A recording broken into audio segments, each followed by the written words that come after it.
My name is Nathan Mott from We Teach League. This is my Challenger versus Emerald series. Today's guest is Quante, a very famous Challenger Urgot player over on the North American server. He's peaked at almost 1600 LP. In this video, you're going to learn how to win games with Urgot, how to have a structured, consistent early game lane phase, and then after that, how do we close out the game in the mid game? How do we kill the Nexus? Let's get straight into the details. Quante, let's start off with your Urgot build. You have two accounts here. This one here, this is your main account. Haven't really been playing much on this, so we'll look at this other account, this Grandmaster account you've been spamming some Urgot games on. So what I like to sort of start with is choose a game here where you think is a really stock standard build, and then we can sort of work from there. So which game scoreline do you think we should start with in terms of your Absolutely. build? So you see that one a little bit below your cursor, that 13 and 6 and 6 game when I'm playing Ignite? 13, 6, and 6. Here we go. Yeah, Yep. versus the Aatrox. So this is pretty much Urgot's standard bread and butter build right now. Cleaver, of course, first item, core, and then usually followed up by Sterix afterwards for some additional tankiness in the team fights. Also a pretty core standard build. Okay, actually, this game I was having a little bit of fun. So if you focus on the final build, what's going on here? That was for a little YouTube video that I was trying to get. But if you look at the final build, this was kind of standard here. And then you'll look into deviate into sort of like tank after. So you have BC Sterix for the first two items as the core. And then usually you work your way towards either like Fawn, Deadman's, or Bloodmail on third. This is the pretty much Urgot's three core right now is BC, Sterix into Bloodmail. Now most games I'll run that because what happens is you can go Deadman's or Fawn on third, but you need like really solid damage comps. Like they need to have a lot of AP or you need to have a lot of AD to be wanting to go those items. And I kind of ran into this issue where I feel like I wanted to build an item on third, but no item felt good because the only tank item that gave dual resistances is Jack Show. And I used to play around with that item for a while, but I just found it was super weak on third. It cost a lot. You don't have any existing resistances for it to amp up anyways. And it just felt very slow. So I started going this Bloodmail third, which is a really nice item. It gives you a lot of damage, increases the scaling power of your build, and also has really nice synergy with Sterix. And you kind of make up for the fact that you're squishier with 380 item, the fact that you have a ton of health to beef up your build. So you have no resistances, but that's fine because you have a ton of health to make up for it instead. And health stacking in general is just pretty strong right now in League due to the lack of counterplay. So that's what I would say is my standard build right now, yeah. So talk to me about Cull. Are we going Cull every single game? What's your view on Cull? Why is Cull important on Urgot? Yeah, so Cull is a great item on Urgot because it gives you a lot of healing and a lot of sustain in lane. Each W tick gives you plus 3 HP, so one rotation gives you like a lot of sustain throughout the course of the lane. The issue with Cull is that it's meant for lanes where you're trying to farm in and not trying to like interact or kill with. So if you're versus like tank lanes or lanes that just have like a lot of sustain that you need to kind of match, like a Garen maybe, you'll want to go Cull. And you'll basically want to go Cull if you have good gold for it on your first base. So my first base, I'm going home with like 600 gold, 500 gold, something like that. I'll buy a Cull and a pot, Cull and refill like that. If my first base is a little delayed, we got gold for a pickaxe, I'll usually just opt in straight for the pickaxe to just go into my Black Cleaver Rush to get that as soon as possible. But generally, the rule of thumb for Cull is if you have good gold for it and your verse matchups where you value that sustain, you value that just like farming pattern and playstyle over trying to trade, trying to kill playstyle, that's when you want to go Cull. Yeah, so these guys, for example, Scion, you're just skipping Cull. You're playing to kill here. You're not going to just sit back. And then same with this one here. The Scion matchup, I just based my first base. I had like 1,300 gold, so I just said I'm just going to go straight for my cleaver. Like I'm basing with so much gold, I might as well just rush it. Plus, it's just a stronger buy, being able to go like cleaver, longsword, that kind of thing, or pickaxe, longsword. That is. What was the other game above that you were looking at? The Ornn one here. So wait, you're basically saying that you would build Cull here if you didn't have that base. Yes. If I based like at 600 gold or like we based earlier in the lane, I would have gone for Cull. But I think even against tanks. Yeah, because the thing is, by the time I take my first base, if I have that much gold, I'm close enough to Black Cleaver to just be like, okay, I'm down to just rush it. And it kind of also depends on how challenged I'm feeling. Like if the tank matchup is like really oppressive and I feel like I'm taking a lot of damage in lane, then I can be like, okay, I'll go Cull here for the sustain just to make it to Cleaver. But into Ornn, I'm thinking it's not that bad of a matchup for Urgot. I can make it to Cleaver. I can greet it. I don't need that sustain. I'll only go Cull here if I can get it early enough on my first base at like 500 gold. Okay, and then talk to me now about the build path with specific items, like building up to your Black Cleaver and Sterak's. Is that important? Like, do you get, again, it sounds like you really like Pickaxe, like Phage versus Kindle Gem, and with Sterak's, you get prioritize Tunneler first? Absolutely. So for my rule for Black Cleaver is you never want to have to build Kindle Gem. Like unless worst case scenario, like building Kindle Gem. That's like terrible for Urgot.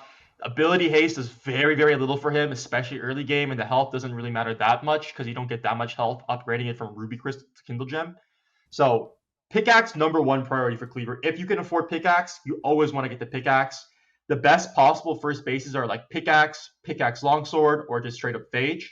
Um, Phage is good, of course, and then you can go like Phage Ruby Crystal. The issue with going Phage Ruby Crystal is that you have very awkward itemization where you don't really have anything to upgrade to for a long time that isn't just the remaining pickaxe itself, which is a lot of gold. So sometimes if you have like Phage Ruby Crystal, you'll base awkwardly. You won't have enough for pickaxe. You'll be unfortunately forced to buy the Kindle Gem, like kind of like here, where I had pickaxe here, but you get my point. Is that yeah, Phage and pickaxe number 1 priorities for Black Cleaver.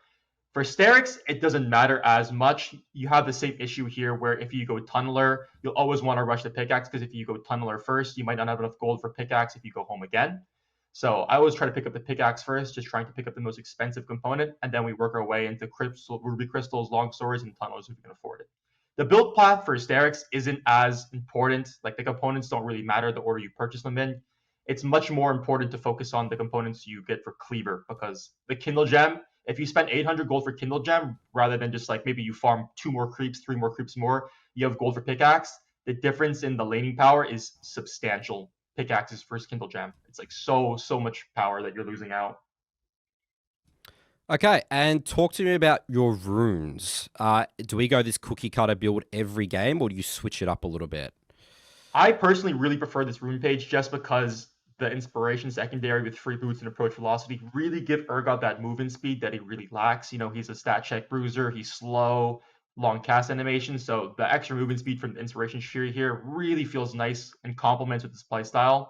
I love free boots on Urgot because he's a champion that loves to just rush cleaver. He doesn't want to spend as any gold if he can afford not to on any additional components or items. So you just rush cleaver, you get free boots around the same time as you hit cleaver, and then you just have a lot of mobility for free.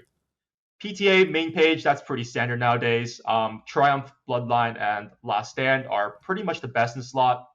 You have some edge cases of Legend Haste and Cutdown, but I think overall the Legend Bloodline shines out because it gives you additional HP, and I think Last Stand scales much better in team fights than Cutdown does. So I pretty much run these runes every game, yeah. So not much adaptation based on matchups or whatever. You just absolutely just send it with this. So specific matchups that I struggle a lot in, mainly I think the main ones are like Ambessa and Kennen, where Boots Rush really helps. I can look into taking like Bone Plating Overgrowth versus Ambessa just so I can rush Boots. And into Kennen, I think like Merc Treads is mandatory, so I'll take something like Triple Tonic Approach Velocity like that, just for the mobility. But I think if the matchup is hard and I'm gonna add an elo where I'm respecting the enemy players and I'm like, oh, I don't want to be greedy. I don't just want to say, oh, I can rush Cleaver here without any consequences. These matchups, I feel like you have to rush Boots to be able to play the lane and not fall behind. So yeah, that's my other edge case. And Fleet of Footwork used to be pretty popular. What's your view on Fleet of Footwork? Or is it now just flat out PTA? That's it's always PTA. It's trash now. It got way too nerf for ranged. PTA is just always more consistent. You have edge cases for Phase Rush. Phase Rush is a common option nowadays. Is like situational tech into like Olaf, that kind of thing, stuff that runs you down. But it's mainly that in PTA. And what happens if you're versing like sort of ranged matchups, like you know a Teemo or like I saw a Heimerdinger game in here or whatever? You still just find just PTA? You'll just be going PTA, or is that more so? I just like the power of PTA in laning phase. It's a good laning rune for small trades because it lets you just like you hit them with the Q slow and then you get like auto and then 2 W ticks, instant PTA proc, right? And just very small trades, so it gives you small trading power, and it also gives you long trading power because it amps your damage by 8%, which is really nice when Urgot hits level 9. So it's scaling and lane, it just covers everything. It's just a good all around rune for Urgot.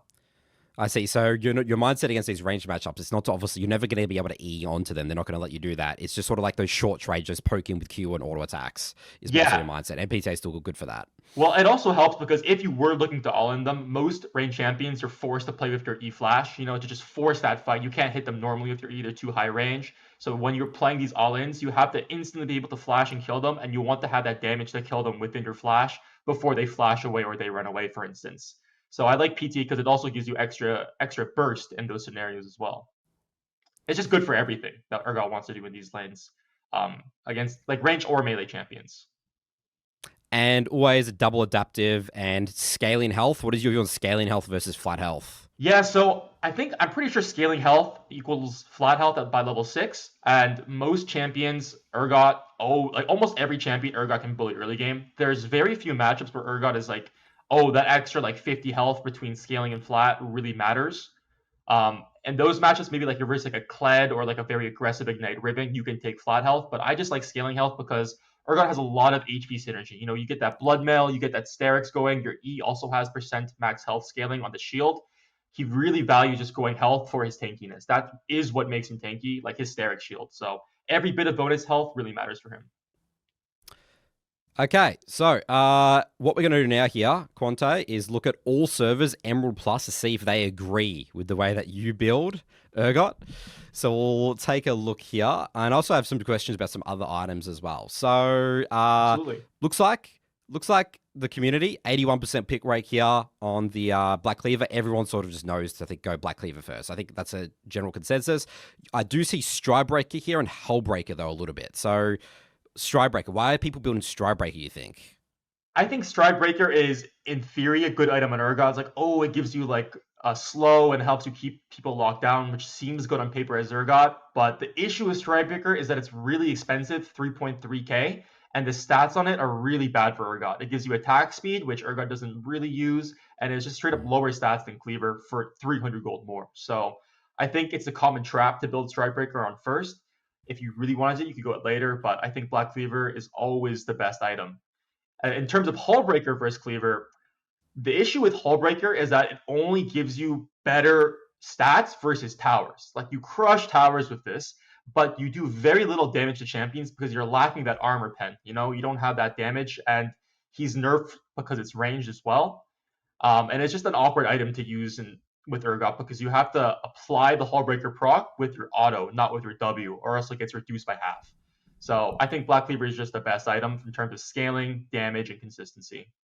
So were you ever a fan of Hullbreaker? Because this hasn't really changed in terms of the passive thing about the towers, like breaking towers. Like, because I know a year ago, I remember when I was playing Urgot, Hullbreaker was like the go-to. Like it was like such a big part of the champ identity. What happened? Yeah, so when it first got released, there was a bug where it would always apply at full damage, no matter if you applied it with Urgot's W or with his auto attack, which made it like impossible to mess up. But now you have to be very consciously like thinking about which Hullbreaker proc you're on so that you don't apply it with your W. Because now they changed it, they fixed the bug. It does half damage on hit, your W does half damage on hit, and that's considered an on hit. So it's very low damage unless you can consistently apply it with an auto attack, but that's extremely That's hard to so do. hard because you're It's W, so right? It's hard, just yeah. yeah, that's impossible. Like Yeah, if you're okay, hitting that makes towers, sense. you can do it, but if you're in fights, like it's impossible to like really focus on that in a fight. Like you don't want to use your effort on looking at that like number above your like skill bar, which proc you're on. So it's just not worth it because the damage is too low to champions. All right, boots.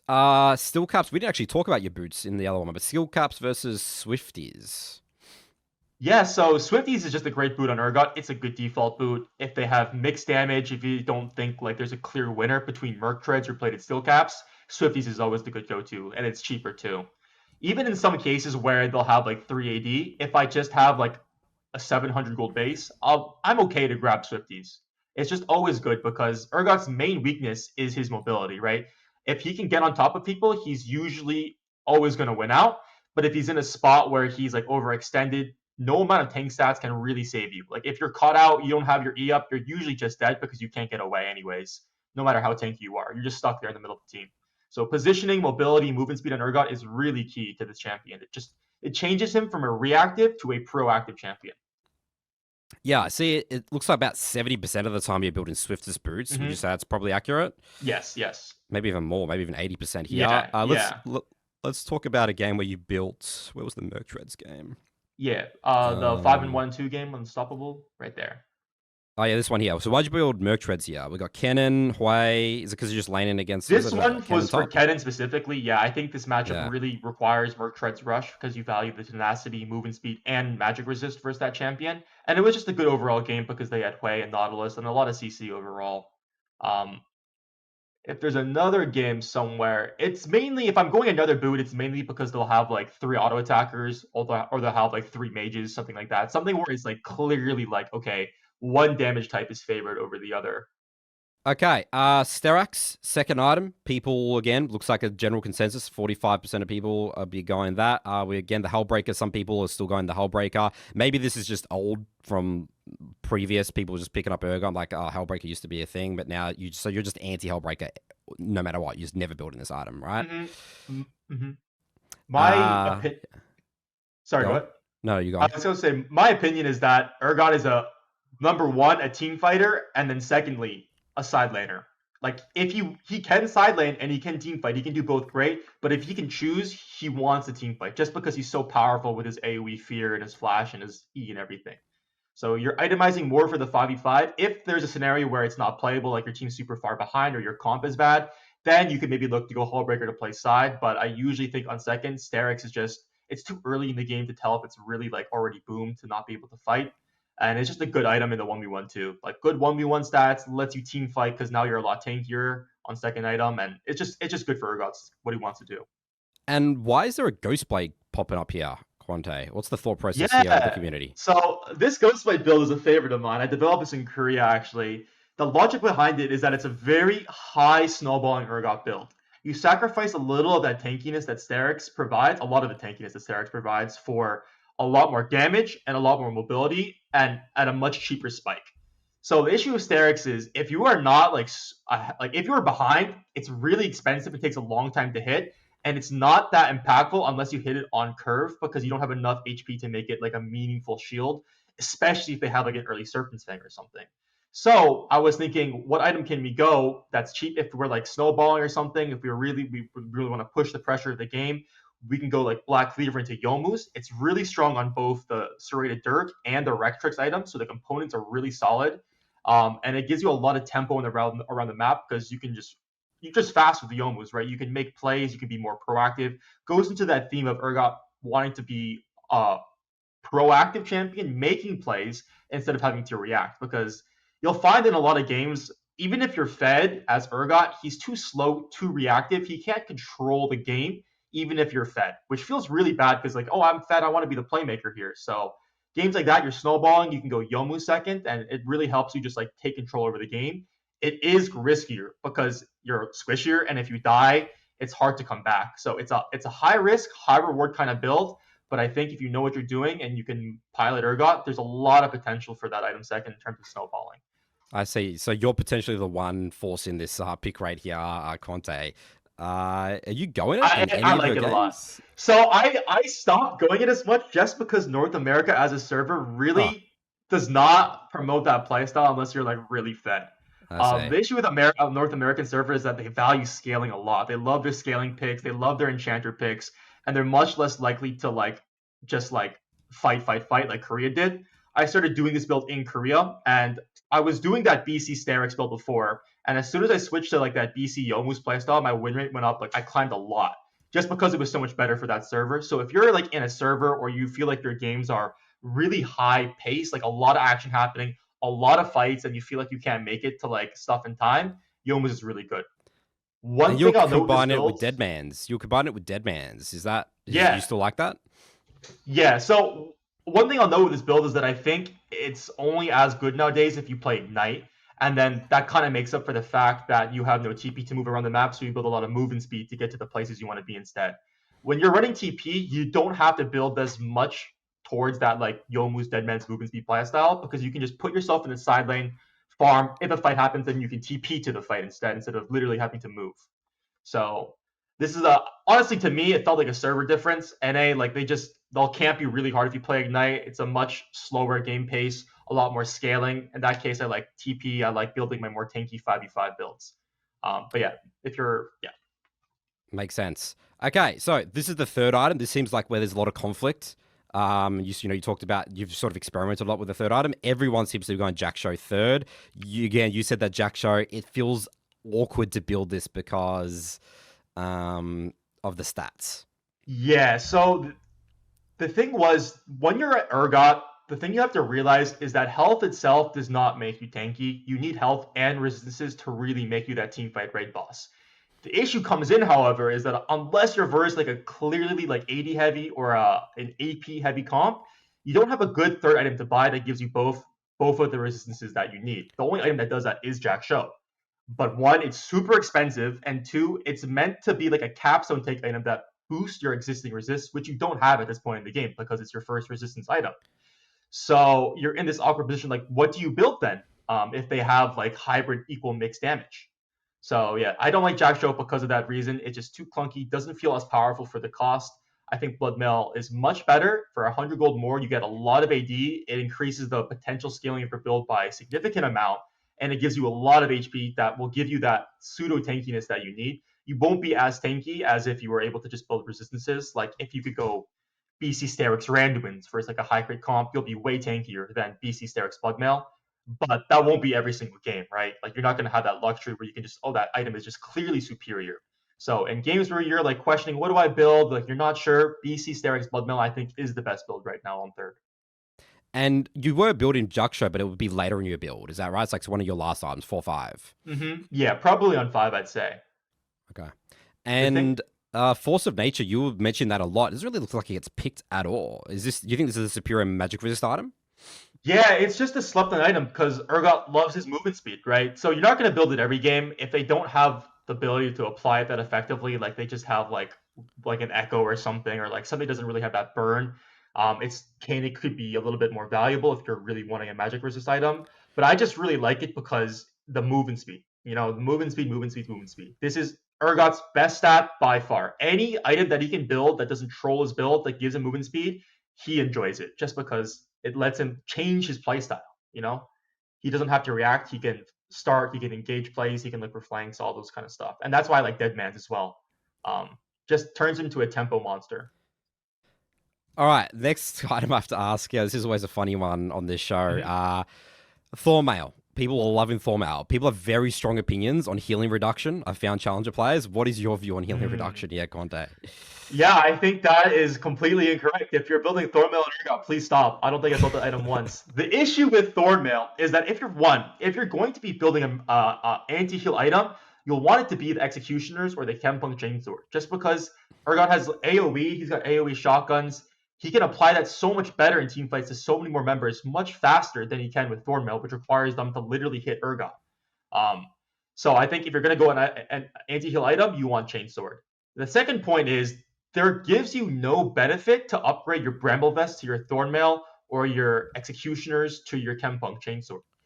The value of those items is the anti-heal. The stats are like whatever. They don't do that much. You'd rather invest in another item that actually like changes something for Urgot, you know? Like Bloodmail, Asterix, the movement speed on like Deadman's or Force of Nature. This doesn't really do anything for you. The main point is the anti-heal. So it's just a complete waste of gold. I don't like it. What I'll usually do if I want anti-heal is I'll sit on the Executioners until I'm full build, and I'll have prayed by then that maybe someone on my team has built an anti-heal item, and I can now sell it for another thing. And the only scenario where I really will buy the Kempung Chainsword, I'll never buy Thornmail. The only scenario where I'll buy Kempung Chainsword is if I have like Executioners and I need that quick spike that like I think it's like 2,300 gold to upgrade, where I have the gold to upgrade it to the Kempung Chainsword, but not enough gold to buy a full 3,000 item. So that's my thoughts on the anti-heal items. And you'll be getting Executioners, I assume, pretty early on in your build, like when you're before Black Cleaver, or do you always rush Black Cleaver? Like, let's say you get a Vlad or something like that in lane. It depends on the matchup and if I have Ignite. If I have Ignite, I'll never build it in lane. Okay. If I have TP and I feel like I really need it, I can go it like into maybe like an Aatrox or something. I'll go it into Vladimir and just run Ignite every time.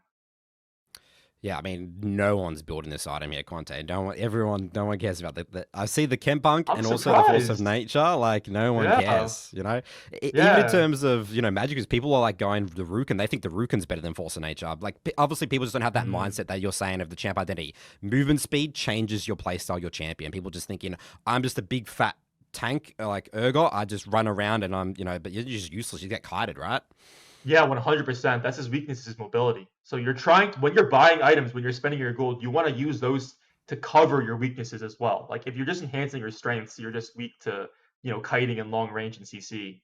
So yeah, that movement speed, I'm telling you, if you guys aren't building it, it's really good in Urgot. Okay, before we move on, any other honorable mentions you want to talk about with items? No, that's pretty much it. I would say I get a lot of questions on my stream about Shojin nowadays. I don't build Shojin as much. It's a situational tech to deal with a lot of HP stackers. It increases your leg damage, and those legs do percent HP. So it's a solid bruiser item if they have like Mundo, Galio, Scion, something like that. But nowadays, I think Blood Mail is just a better item over it. Okay, and the last thing I want to talk about here is skill order. Is it a cookie cutter skill order? Do you change it based on matchup? What's going on here?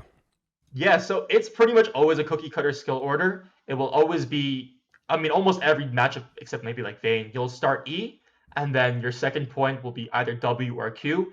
Now, if I have kill potential, I think I can E flash them. I'll take W second. If not, I'll take Q, and then you'll just max out W, then you'll max out Q, and then finally you'll max out E. Qmax is just way better than Emax because it gives you movement speed. It gives you increased slow with every point, more cooldown, and more damage. And you just use Q way more over the course of the game for like wave clear, etc. And it's Emax doesn't really do much for you. It's a 1.1 durability. You're just using it for the CC. Nothing really matters about that ability otherwise. So maxing it doesn't really get you much. And yeah, the increased slow is just really nice to be able to combo your Q into your E without having to flash. Okay, so here you go 2 points Q, and then here you go Yeah, 3 points Q. So yep. So normally I there's one only point go Q. 2 points Q. That was just one game where I went 3 points Q for the added lane pressure. I was Okay, versus 30 on Jace, so yeah. I delayed my toggle. Usually you go 2 points Q at level at like a low from levels 1 to 4 because you can still max out W by 9, and an extra point in Q in the early game does more than an extra point in W without delaying your toggle timing at level 9. So that's why I do 2 points Q. I see. So If you do this three one, points Q, this you one get as a well. 10. Yes. Okay, That yeah. that is the correct order. Yep. All right, let's jump into the practice tool now, Quante. So I guess the first concept that we should talk about is the toggle. This is pretty much Urgot's most core mechanic, and what it is that at level 9, when your W is maxed, your W becomes infinite instead of like a finite duration, right? It literally lasts forever here. So what this allows you to do now is that you can turn it on and off, and just think of it every time you do this, you're just weaving in autos every time you're W. So it's 3W into auto. So 1, 2, 3, auto. 1, 2, 3, auto. And you basically have you're just auto attacking him, and every time in between your auto attacks, you have your W on, and it's a damage increase. Not only is it a damage increase, you can move a little bit faster in the period where you're autoing. If you can see, because your W self slows you, but you can move in the auto command, so you get more mobility and a significant DPS increase compared to just leaving W on like this.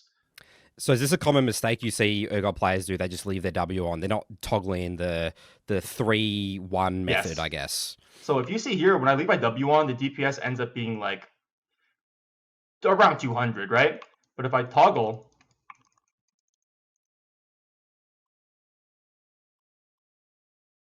it's a little bit more, and it Yeah, also lets me makes rotate sense. around the legs faster as well, because like I Yeah. can rotate for legs here. If I just leave my W on, it takes me forever to rotate around this, right? Because you're self-loaded W. So this is So I guess Urgot's this is primary one. the I guess this is the interesting thing with Urgot, right? You're sort of like a semi view yourself and fight as a range champion, but you're also very good at getting in melee, right? Using the leg. So how do you? I mean, maybe it's just too hard to explain, but do you have like general rule of thumbs when unless we're looking at clips? Yeah, so for being able to toggle around the legs, it really depends on your Q and your E. So almost always as Urgot, when you're comboing, you want to be hitting your E. You have to hit your E, right? So if you'll see here, if I have my W on like here, I'll hit him with the front leg. Let me go this way. I'll hit him with the front leg and the back leg in the flip duration. So that's 2 legs right off the bat, and then they'll be stunned, which will allow you to rotate around them from a couple more legs. If they're not CC'd, they're not slowed, that kind of thing, your DPS is significantly decreased because you're forced to just hit from this angle here. And the same thing with the Q, right? They're slowed. With approach velocity, you can rotate around them easier as well. So it's pretty much dependent around, like, you have to use your Q and your E to synergize to be able to rotate around for legs. Okay, what other combos? Is there combos with Urgot? Obviously, there's the E flash, right? Yeah, so that's actually a really big one. And I'm glad you asked that because there's actually a really unknown mechanic for Urgot's E flash. People just think E flash, right? You just like E flash like that. Yep. But let me turn on cooldown reduction here. If you look at the actual mechanic, you see my wind up here, right? And you see this bar appear when I press E. The closer you press flash to the end of this bar, the smoother it goes off. So if you look at my E flash, I'm going to spam it at the very start. You see how there's like a long so animation clunky. time? Yeah, I didn't realize that's so clunky. If I do it like this, it's like very smooth, right? It comes off much, much quicker. Like there's a lot less time for people to react than if I just did the fast E flash. Okay, that was the faster one. But if I did the slow E flash where I press it at the very start, like just spamming E flash, it's a lot more delay because he has to physically wind up before he charges. So that's a pretty big distinction between a good and bad E flash for Urgot.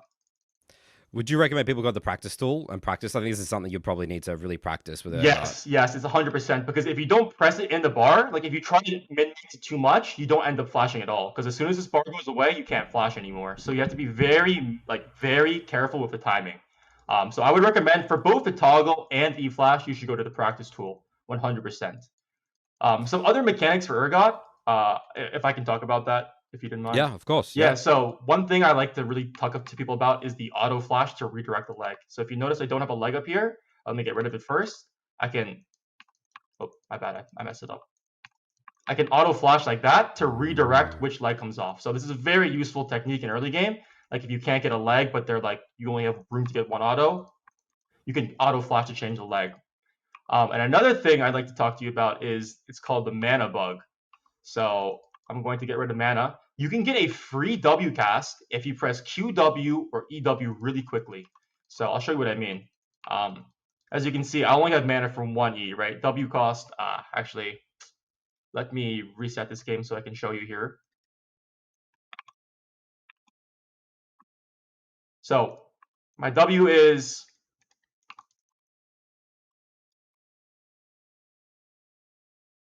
I only have mana for like 1 E, right? I'll only have mana for 1 E when I get to 60 mana, and my W will cost 40 mana.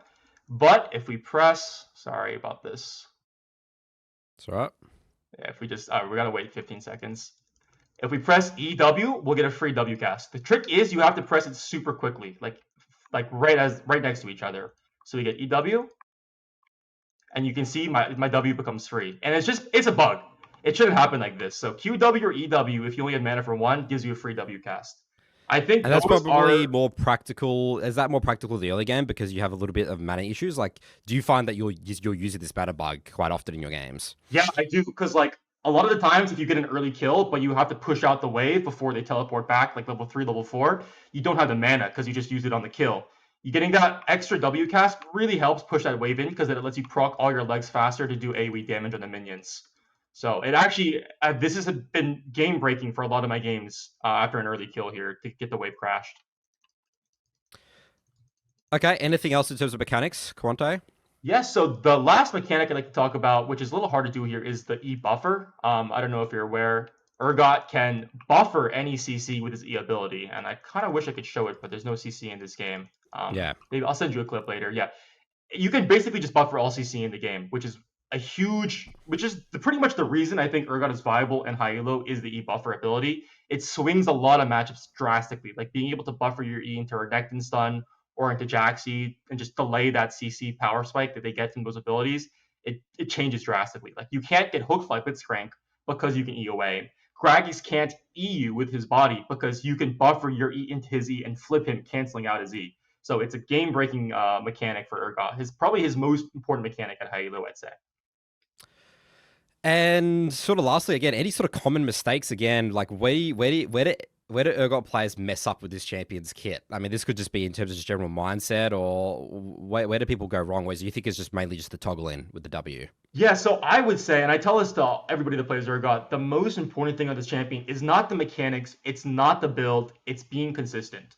He's a champion by nature that is very, very feast or famine. He's slow, a lot of damage, real high damage, good CC, but slow. Can't get on top of you. So if you fall behind, not only do you struggle with getting on top of people, but you also struggle killing them, even if you get on top of them. So the most important thing, you don't have to be ahead, but do not fall behind. It's good for Urgot to be 0-0-0, like 8, 9, 10 CS a minute, and get cleaver, get level 9, then you become a powerhouse. If you can make it to level 9 and black cleaver without falling behind or without being like too far behind, you will win like 70% of your game from that point because he's just so much stronger at that point compared to before in lane where he's not level 9, doesn't have his items.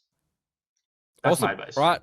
Well, let's now jump into a game where you basically do exactly that in Challenger here, Quante. So Sounds good. We'll move on to that now. If you're enjoying this video and want to learn how to climb solo queue more holistically, we have our free school community where we have a climbing masterclass, champion pool course, and a community with over 6,000 members. Link will be in the description below.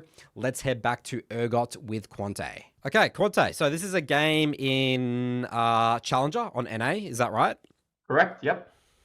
And I think you're versing like an XR Academy or a pro player. Yeah, I'm versus Lunacia. I think he used to be on FlyQuest Academy before all the Academy teams disbanded in America. But yeah, he's like a 1400, 1500 LP peak Jax player. Jax is one of his signature champions. This matchup is, I would say, Urgot favored. I think this is one of the better Urgot matchups just because of the way the E buffer works with Jax's E. But it's a high skill matchup, and I know especially in lower elos, a lot of my viewers struggle with this matchup. So yeah, hopefully we can show you guys how to pilot this matchup here. It's a very common matchup. So before we jump in too much into the VOD, I want to ask some just like high level theory, and I guess you sort of covered this already a lot. But when people explain to you like, Quante, how do I win games with Urgot? What's a good game look like for you, and how do you sort of describe to people? It's like this is your champion identity, I guess. Yeah, so a good game for me is a game where I am not having to win lane. Like winning lane is nice, but if I'm even in lane by the time I'm level 9 and I'm Black Cleaver, then I'm very, very happy. Urgot's a champion that really relies on getting to his power spikes, which are clearly defined by his items and levels, very clear power spikes. If he can hit those power spikes without falling behind, he's a menace. If he falls behind for them, it's really hard to not keep falling behind just because of his kit. He's forced to go in, he's forced to go melee, and he's slow. So it's really hard to recover as Urgot, especially in these higher elo games, because he's also very vulnerable to jungle, considering that he auto pushes with his passive. And what would you say are the common misconceptions you hear people yapping in your Twitch chat and stuff about? Like, what are some general community misconceptions with Urgot they have that you find? Yeah, so I think a general misconception about a big one is that a lot of people try to play Urgot super aggressively, where they're like eating in aggressively or they're just trying to create plays. Urgot is a champion by nature that is a reactionary champion. He's a counter engage champion, so he does really good when he can counter play or like counter engage the enemy engage. So he favors slow gameplay, like just doing his thing, farming up, getting his power spikes, and when the enemy wants to make a play because they're forced to with their comp, he's there to counteract it. So that's probably the biggest thing. All right, let's jump into this VOD here, Quante. So I always like to ask people about what they're thinking about the moment they load into a game. Do you think about draft or do you not care? Do you purely think about your matchup? What are you thinking when you literally load into a game as Urgot? So the very first thing I'm thinking about is I'm looking at their jungler and asking myself, is this a champion that wants to full clear or wants to level 3 gank top? A lot of junglers know that Urgot pushes early game and that he wants to play really aggressive early game with his strong level 1. So if they are a level 3 ganking jungler, I always am considering that angle. So that's the first thing. The second thing is I'm looking at my matchup. I'm looking if I want to be cheesing early, how I want to play this level 1. A lot of Urgot's strength is his level 1, because after that he falls off very hard until level 9. So my game plan revolves around squeezing as much juice as I can from that level 1 to be able to get me to my level 9 without falling behind. So I'm thinking immediately, okay, Jax, I want to take the bush. I want to make sure I'm not dying to ganks. And that's pretty much what I'm looking at. The comps, I'm looking at, but not greatly.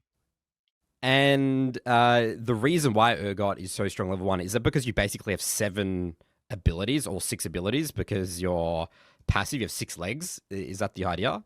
Yeah, yeah, it's exactly why he's super strong level 1. He can proc all of his legs, and each his auto plus his leg early game does like 110 to 120 damage, which is a lot. And then on top of that, he also has his E ability, which is one of the strongest level 1 abilities because it does a lot of damage. It gives you a shield, it puts them in a more vulnerable position, and it stuns them at the same time. And it lets them rotate around for even more legs. Okay, next question here for you, Quante. Where do you specifically like to walk level 1? Let's see what you do this game here. So is there a strategy around this? Where do you, like, we don't want people AFK in base level 1. What do you do level 1? Yep. So I always walk to my bush. I think because Urgot's level 1 is so crucial to the overall success of his lane, I always play for my lane. I don't like to invade. I don't like to have to leash ever. So I usually always walk to this bush here just to control it, just to see maybe they're invading. I can spot it out. I like always hold around here. Usually I'll stand like in the middle just so I can like see the invades or something. And then if I know by around like 1 minute no one's here, I'll start trying to take over the bushes, that kind of thing. I'll look for control of the bushes because even if they're in here, I can still beat them, even if I face check him. So now I'll start to look to move into the bushes. I'll look to take control over the lane. As Urgot, because you're a range champion level 1 versus mostly melee champions at the top lane, always playing for that bush control, and I'm trying to fight. I want to fight them level 1. Um, Another tactic I like to do is like if I'm on the other side of the map, if I'm on red side, I will look to invade their tribe rush, and I'll look to see if I can find cheese picks around them. Just try to see if I can find them level 1 here. Try to fight. My main goal is I'm just looking to fight. Almost every single matchup, I'm looking for them to fight, and I'm looking to try to trade here.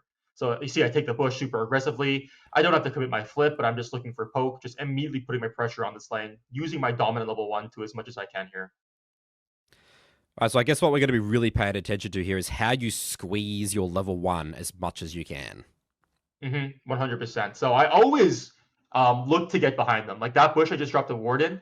I always look to take that bush. Just always want to get behind them. If I have to run at them, I'm not behind them. They can just back up, and it's a lot harder to fight them, zone them off XP. But if I can get behind them, not only can I start fighting them, I can flip them back onto my side of the lane, extending the fight, doing more damage to them. That's where the flip really comes in handy here.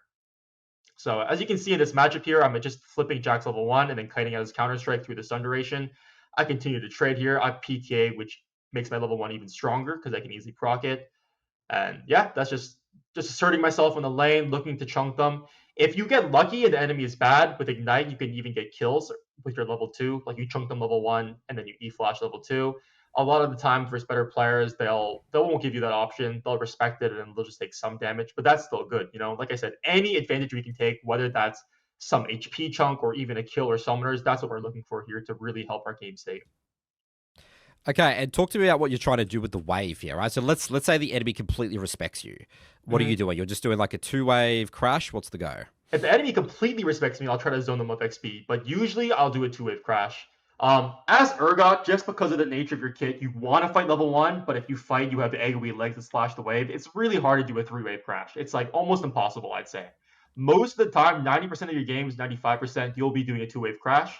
And then usually around that time, depending on if I'm thinking the jungler is a full clear or a level 3 ganking jungler, I'll go ward.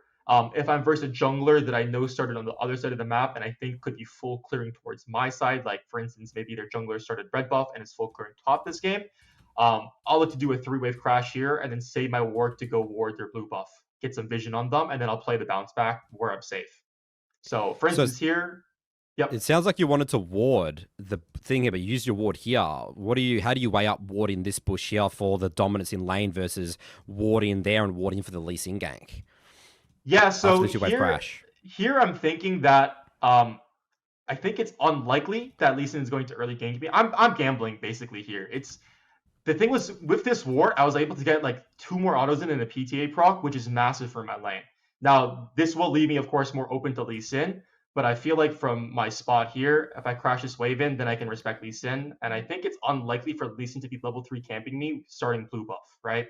If he's starting red buff level 3 camping me, I should still have some time, because he has to run all the way from bot side, but that's the risk I'm taking this game, is that I don't think he's going to, just because he would have to start on blue buff to be here. Because now I can back off and I can let the wave crash and push back to me, and I'm safe from the gank, and I'll have used my ward just for that trade on him here, which is a really big deal. Just getting that early game trade off. So yeah, I find that now this situation in the game with Urgot is the level 3 to level 9. This is where the game gets. This is the art of Urgot, right? This is where the game gets hard for a lot of people. So your mindset here is you just want to, because this is the tricky thing. It's like, okay, I'm really weak at this stage of the game, but I sort of auto push waves with my W and legs. So what's your mindset here? How do you control the waves so you're not in situations where you're dying here? So I almost always after level 3 play for the bounce back, and as you can see in this matchup here, I got a lot of advantage due to that early trading because of my strong early game, but I will always play for the bounce back, I will always play for the freeze, and I'll always play to try to set up jungle ganks because my champion individually is not very strong 1v1. So I try to use wave management and I try to use my jungle to help me develop leads until I've outscaled, or to at least remain neutral until I've outscaled here.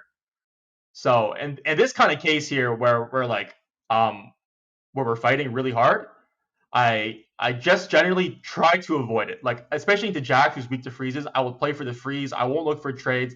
I'll only look for trades where I can use my range where they can't hit back, which is usually around my tower where I've frozen, to be able to look to trade. But I'll never be aggressively Eing most matchups. I'll never look for like all-ins. I'm playing a very safe, conservative game with my waves, and that's how I'm looking to safely scale to 9. Like, I'm always taking this risk-free mindset. If it's risky, if it's 50-50, I'm not taking it. I'm just farming. I'm going even. I'm playing for myself.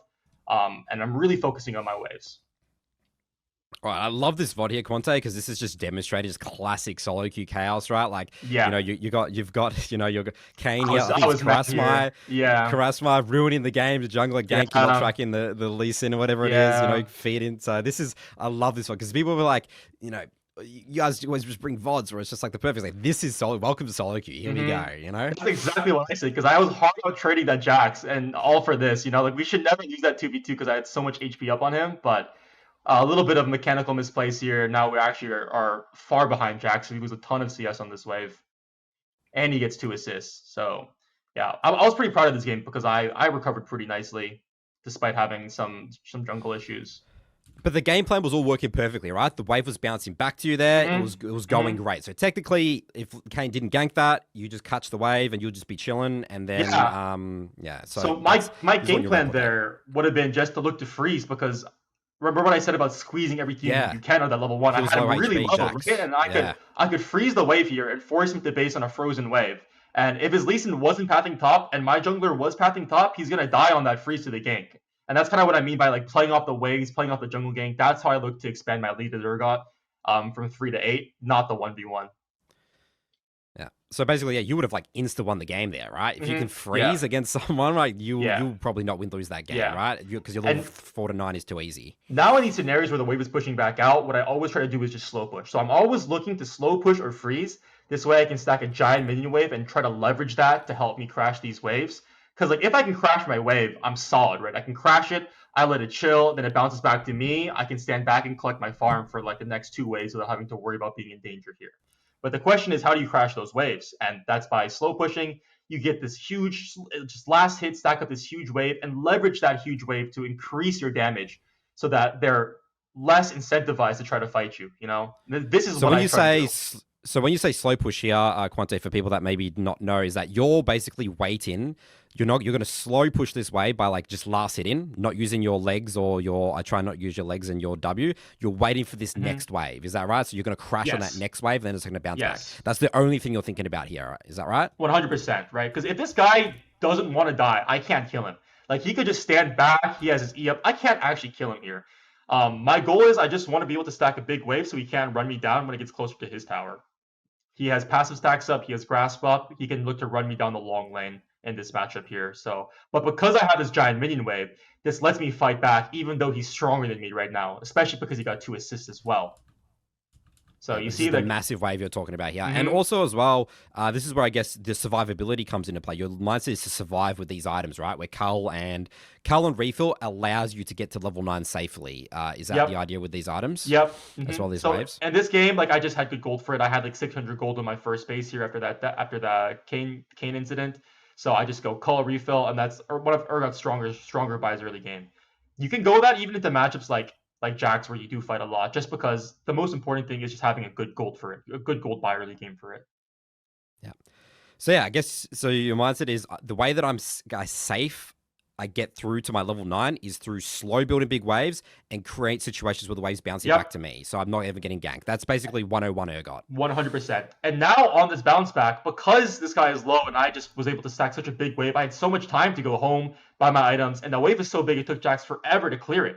So it took him so much time. Now I come back to lane, I can play for the freeze again, you know? And I just slowly develop my lead like this. So now I get to hold a nice little freeze for myself. Jax has to go home here, and he has no teleport, right? So I'm already winning lane here. And then eventually, when this freeze does break, because eventually it does break, you are Urgot, you do have AoE damage, you turn that freeze back into a slow push. And you just repeat that same sequence again. And that's how you develop your leads. And you just do that sequence over and over again until you're 9, or you try your best to at least. And that's really how I approach most lanes here. I love how structured that is. And I noticed not one single time there, Quante, you said, I don't need to kill them to win the game. Like, I could just keep playing this. Like, if they run into me, I'll obviously kill them. But I feel like a lot of Urgot players will be trying to constantly E onto someone and then, look for the R, the kill. Because, honestly, sit in lane for 8 minutes doing nothing. That's boring for league players, Quante. Like, Yes, people 100%. they're not doing that. It's like I'm playing, give me Jace or Riven, you know what I mean? I want to kill someone level 6. So you need to embrace this mindset. Is that what you're saying for Urgot? Yes. Just be doing nothing for a long period of time. That's why I feel like Urgot is one of the perfect champs to learn top lane, because he really teaches you the fundamentals of the lane. You're not playing this kill. You're winning lane through wave management and macro, not through just like trading, like like smash your head in and hope you're like better and outplay, which is like not like that's not like a bad way to play League. It's a video game, so if you'd like to do that, that's fine. But this is a very consistent way that's very easy to replicate through over the course of many games, which is why I feel like he's perfect for climbing. It's like not a hard play style. It's not a hard thing to do. In fact, it's easier than trying to trade a lot. But it's easy, it's replicatable, and it's consistent. And you're guaranteed to not guaranteed, but it's very likely to be able to take over games if you can get through lane being consistent. And it's just good to play League consistently in general. Yeah, as you said, it's just such a beautiful champion. I'm so sad now, Quante, that more people don't play Urgot for this reason. Like, this champion should be played way more. Like, people say, play top lane. Let's say maybe they're gold, platinum. Like, let's learn macro and fundamentals of good wave management and through the game through Urgot. But I guess people again are just bored, or he's too clunky or too fat. I don't know what it is. Or he's an ugly champion. He doesn't have cool skins, right? It's just because he's really clunky. I think people play him and they miss one E and they realize how difficult of an ability E is to hit consistently. They're like, I don't want to play this. Like, I think that's and also he doesn't have booba skin, so that doesn't help.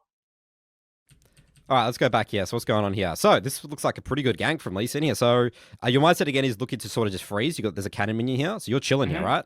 Yeah. So here it's a little. This gank was so weird to me because I have a freeze here. There's no reason for me to have to fight Jax here. He just really misstepped, and I was looking to punish him, and then the Lee Sin just happened to be here. So this is an unfortunate timer. I really think this gank was weird. Like, I don't think Lee Sin should have ganked this because if I don't E in here, this gank does nothing. Like, I can never die. But I look for a trade because I'm thinking there's no way Lee is here. Of course, that does mean Lee is always going to be there. So I do die for that. And that's really bad for my game this step. So that's one thing you always have to be careful of. Usually what I'll do is, if you can pause the vid here, what I'll do is when I have freezes like that, I'll almost always drop my ward in that brush right there in the lane. Which just so that this one, you ward right here for the game. Just so I can see if they recall him there or something, if they crash the wave. 2, I can spot out potential lane ganks because I'm safe from the river, but I'm in danger from the brush, just like that Lee Sin just proved.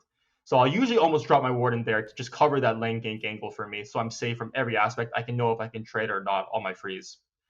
In this case, I didn't get the ward in because of the wave, and I die for it, but that's usually what I'll do to prevent this kind of scenario from happening.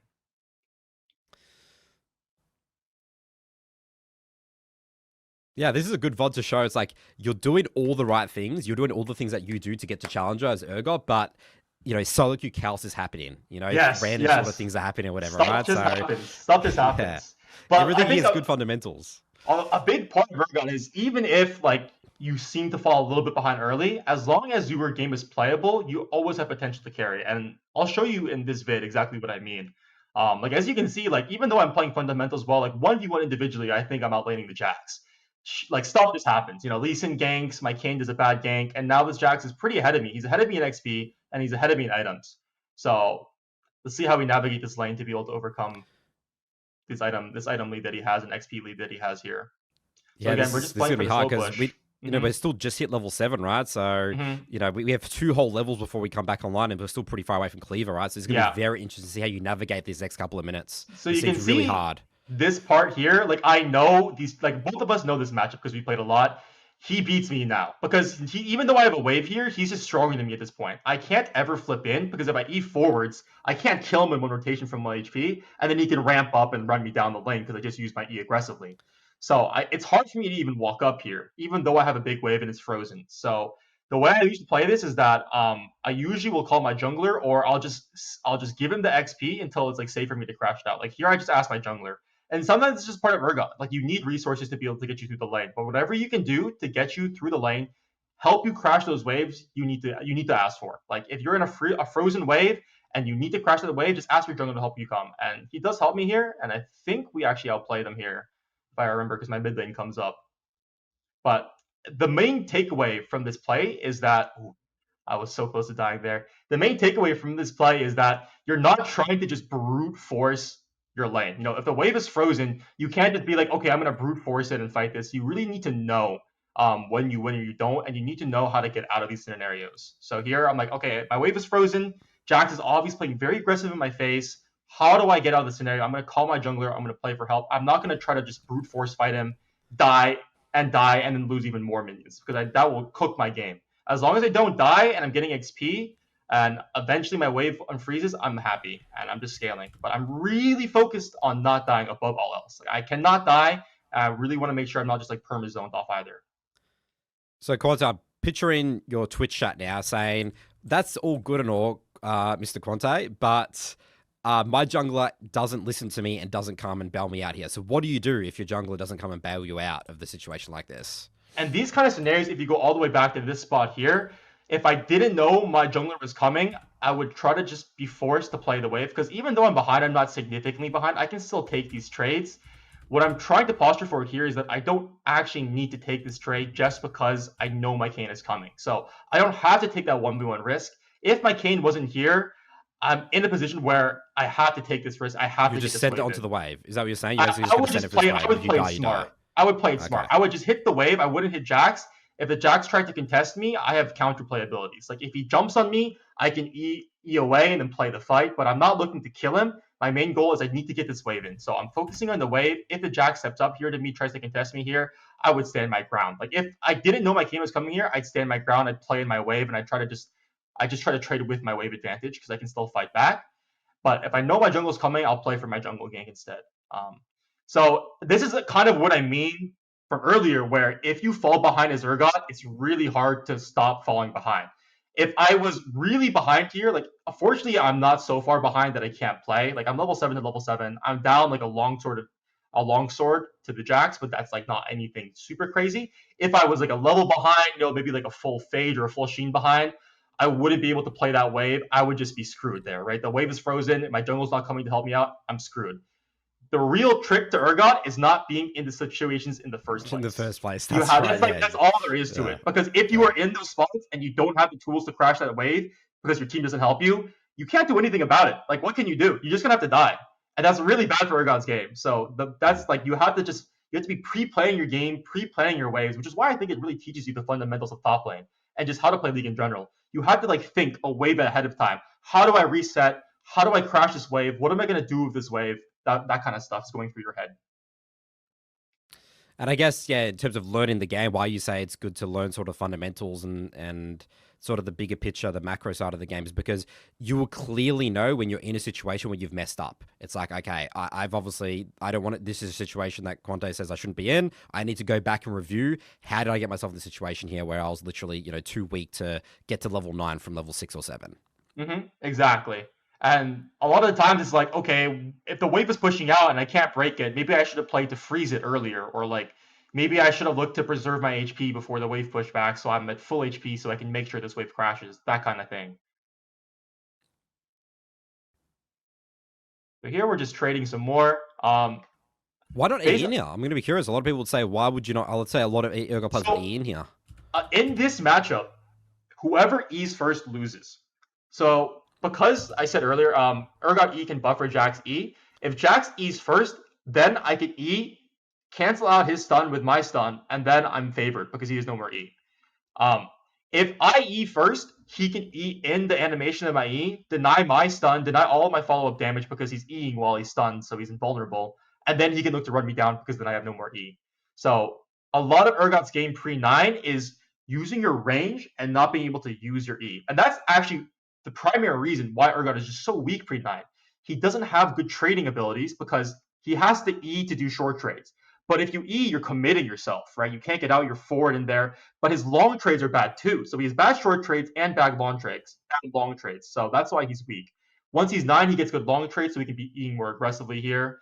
So before 9, you're looking to use your range, you're looking to use your autos and your Q to space people, just putting your body on the wave to really like use your dominance here. And you're trying to hold your E always. Because in these matchups, like you have to know the matchup, but if I E forward against Jax, if I don't have the damage to kill him, I'm just gonna get run down. Conqueror champs, lethal tempo champions, bruisers in general, that just run you down pre-9 if you ever E aggressively without the ability to kill them. Yeah, so it's a lot of holding E as like a bit of an escape or an insurance policy. You shouldn't Yes. be Eing really forward at all, just Patience. utilizing your range, your Q. Yeah. Because once you E, you're committed. Like you have to fight to the death. You can't get out. So, but Urgot is just not favorable in those pockets, in those spaces, until he's level 9, until he has his Black Cleaver. But once he has them, he's super strong, and he can easily take those fights. All right, so is this where you would say mid-game starts for you? Mid-game starts now. Cleaver, Yes. level 9. We're a champion. Yes. We're online. Let's see. Now we're going to have some fun. Alois has that pushing when he gets the Warmogs for his Mundo. That's That's how I feel right. right now. I'm like, okay, I can finally play the game. Now instead of playing to freeze, instead of playing to like avoid the ganks just to be stable, now I'm like, okay, I flip the switch. Now I'm looking to create leads. I'm looking to get prio. I'm looking to get pressure, looking to get deep vision, looking to take fights because now I'm not flipping it. This is what I meant by consistency. The odds, the risk to reward of me taking these fights before is 50-50 at best, probably like 40-60. But now it's like 80-20 to win these fights. So it's like so much more consistent. And now I have the full confidence to be able to take these fights. I don't even have to play it well. I'm just so strong I can take these fights now. So here I'm level 10 to level 9. I don't know where the jungler is, so I'm still respecting for a little bit. I'm still playing for this freeze. So just because in this matchup specifically, you really want to be able to open up on Jax first before he opens up on you. That's what, if he has Trinity, that's what really swings this matchup. Whoever gets the jump first. If he can just walk up and hit you without you hitting him back, he can win it. But I'm playing for the freeze here, so that way I can look for the first jump on him in this upcoming trade. So I hold a couple creeps here, force him to walk up. If he tries to engage on me here, he's too close to my tower, so he's got to be careful. So he's going to walk up here for the CS, and I think I'm going to look to trade. You hit the Q, you can look.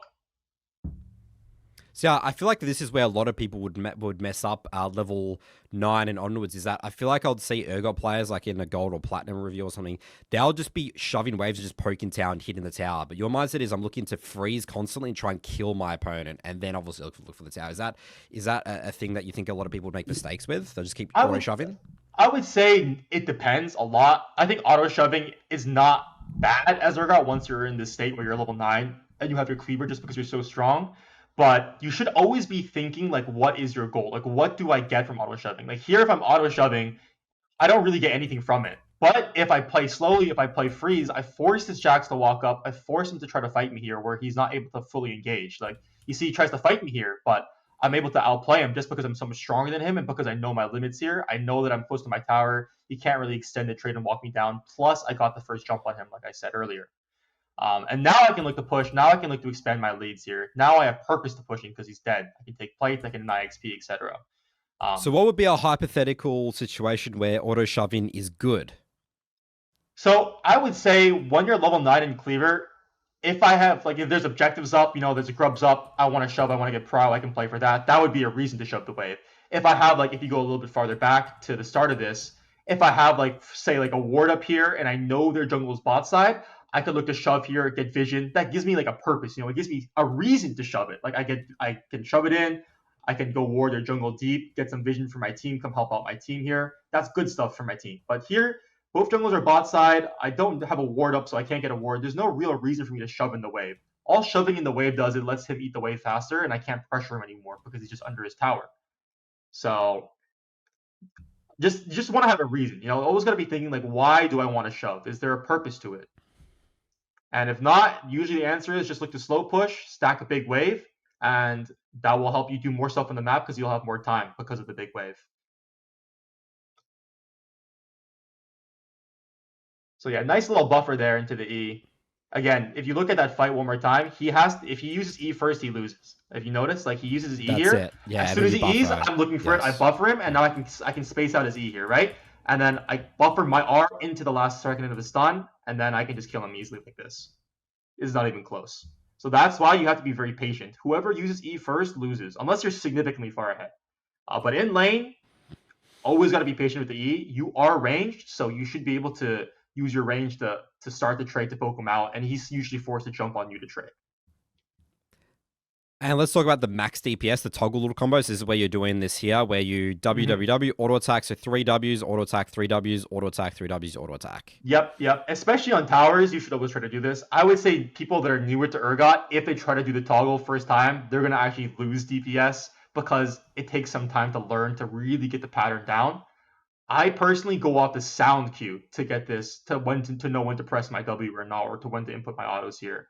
But I would recommend really just go into the practice tool and just hit on a dummy for like maybe 5 minutes, and it's not hard to get the hang of. Like once you understand the beat of it, it's really, really easy to do, and it just becomes muscle memory.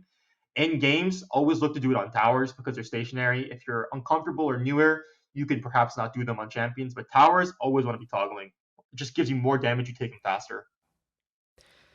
Okay, now at this point, I'll be very interested to see what's the mindset of how to close out the games with Urgot. You say that you prioritize yourself first as a team fighter, second as a split pusher. So what are you thinking about here? You've just broken your tower. What's next for you? How do you win the game? Because a lot of people say, Quante, I get ahead. I have a good lane phase, but how do I close out the game? I can't close out games with Urgot. I just get kited, just get killed. I'm useless. Yeah, I hear that a lot. So this is why I think Urgot is one of the best top lane champions. He is a premium team fighter and a premium side laner. Not many champions can do both. Very few champions can do both well. And this is where he really excels. So now my game plan is, okay, I'm strong. I got my items. I'm stronger than the Jacks for sure. How do I expand my lead? Answer is always you play side lane, and you play side lane. You eat because you're stronger. You'll always eat the wave first. You play side lane. You play jungle camps. You play prio into fights. That's Urgot's main win cons here. So I'll push the side lane. I'll always get prio, and then I'll look to eat jungle camps. If something is happening, I'll look to move first to the fight because they'll be stuck eating the wave after I've already finished. And that's how I really expand my lead. I'll look for TP angles after I push into the wave. But mainly, side wave, eat camps, eat the wave, focus on not dying to ganks, and just expand your gold lead. Because you're eating both the camps and the waves, you'll just continue to generate this gold lead and this XP lead that it's really hard for champions to keep up with. And because you're so strong in the 1v1, people can't contest you. So as long as you're respecting the ganks, you're respecting the 1v2, getting out some deep vision in your downtime, you just do the same play pattern over and over again. Just side lane, eat the wave, eat the camps like here, and then okay, maybe I'm first to the fight. I can move to the fight, etc. And you just keep doing this, keep repeating. Again, Urgot is not he's not a proactive champion until you get some movement speed, right? So like I'm not looking to force plays. I'm not looking to be like an engaged. Like I'm not like a Malphite, or that kind of thing. I'm just eating camps. I'm farming up consistent game, slow game, just focusing on my XP, focusing on my gold. And eventually I'll just pop out like 3 levels ahead, full item ahead of everybody, and I'll just 1v9 a team fight with my flash up. And that's how I usually close out most of my games. Just come into these fights with a big lead and just snowball from there. Okay, so then question for you here, Quante. If you were full HP here, would you be looking to TP to the, I feel like teleport usage is something that a lot of Urgot players also struggle with because, again, as you say, you're not really that fast with no movement speed right now, so it's hard for you to force on a fight. Dragon fights happening. Would you look to TP to this, or would you always be just hitting this tower and looking at the If I was full HP, I would take the fight every time. Just TP, because okay. I have flash up, and Urgot with flash up is so strong. It depends on multiple factors, though. It's one, how playable does the team fight look? Like, is my comp good versus their comp in a 5v5? Are there stragglers not in the team fight? Like, for instance, my Tristana was in base here instead of the actual fight. And just like, do I have my thumbs up? If I don't have my flash up, I usually don't look at team fight. My main goals that I'm trying to do in the mid game is one, I want to hit my Sterix to get my tankiness, and I want my flash to be up. And ideally, I want level 13 because then my shotgun legs go to 2.5 second cooldown, so I'm very strong. That's probably Urgot's strongest relative point in the game. Level 13 with BC and Sterix and flash up. He is so strong in team fights. You can one-shot anybody off of fear, and no one can engage on you because you can counter their engagement through flip, and they'll insta-die, and you'll be too tanky to one-shot yourself through the Steric shield.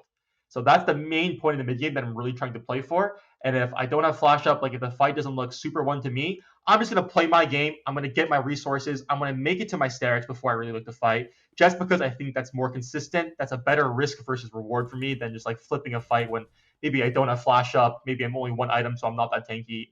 And then if that fight goes wrong, my whole game's boomed. I'd rather farm, play my game, take the consistent play, and then now I have my BC, I got my Sterics, I'm level 13, I got my flash up. You see all my win cons are perfectly met at the same time. Now I'm like, boom, I don't want to fight. I'm a raid boss here. I can take any fight. If Alistar engages, I buffer my E into his Q. I like deny his engage, all that stuff. If Lee Sin Q's in, I flip him, insta one-shot him with my R, and then I flash through their entire backline, fight is won. You have many options to play. You're tanky, you have damage, and then, yeah, that's the main goal I'm looking for right now in the mid-game. So if you don't have flash, would you more so be thinking about yourself as even at this point with your Sterics and Black Cleaver, would you be more side laning, waiting for that? Or is it just again to... Yes. Yeah, you'll be more inclined to be a split pusher. Mm-hmm. Unless I think it's like really free, like I have a really nice flank and the fight's looking very juicy, I will not take that risk. I will just play for my flash cooldown. I'll just farm. Because Urgot without flash is very, very weak. You don't have the tools that you normally do. You don't have the E-flash to engage. You don't have the big flash fear ability to like solo turn around the team fight. You aren't weak without it. I just would prefer to not take it because I think if I wait for my flash, the odds of winning that fight go up drastically. And if we lose that fight, it just makes the game hard. And my entire game plan on Urgot is to just avoid risks and take fights that I know. He's a very simple champion, very black and white. He just flips you and he wins. If he misses flip, if he gets kited, he loses. I'm playing for my spikes. I'm playing for when I can be the most impactful on the map. And when I don't have those spikes, when I don't have those timings, I'm just farming, not taking risks, playing my own game. And I assume as well that also comes into like at this point of the game, there's no objective up. So you don't really need to be grouped with your team. You could just be, again, chilling in the sideline and just bullying. Yeah, 100%. And then their jungle's bot side, so this Jax can't ever walk up into me anymore. He's got to respect. He's got to immediately just run away every time I look at him. And then I get first prior on the wave here, and then I can eat all of his top camps as well. Or I can look mid, eat mid wave, TP bot. I just have so many options to play with from playing this side lane. I feel like a lot of mistakes, this is unfortunate, I feel like I see a lot of mistakes that lower elo players make is they'll look to play like the fight first into the waves, into the side lane. But it's always the other way around. Yeah, wave side lane first, into the team fight.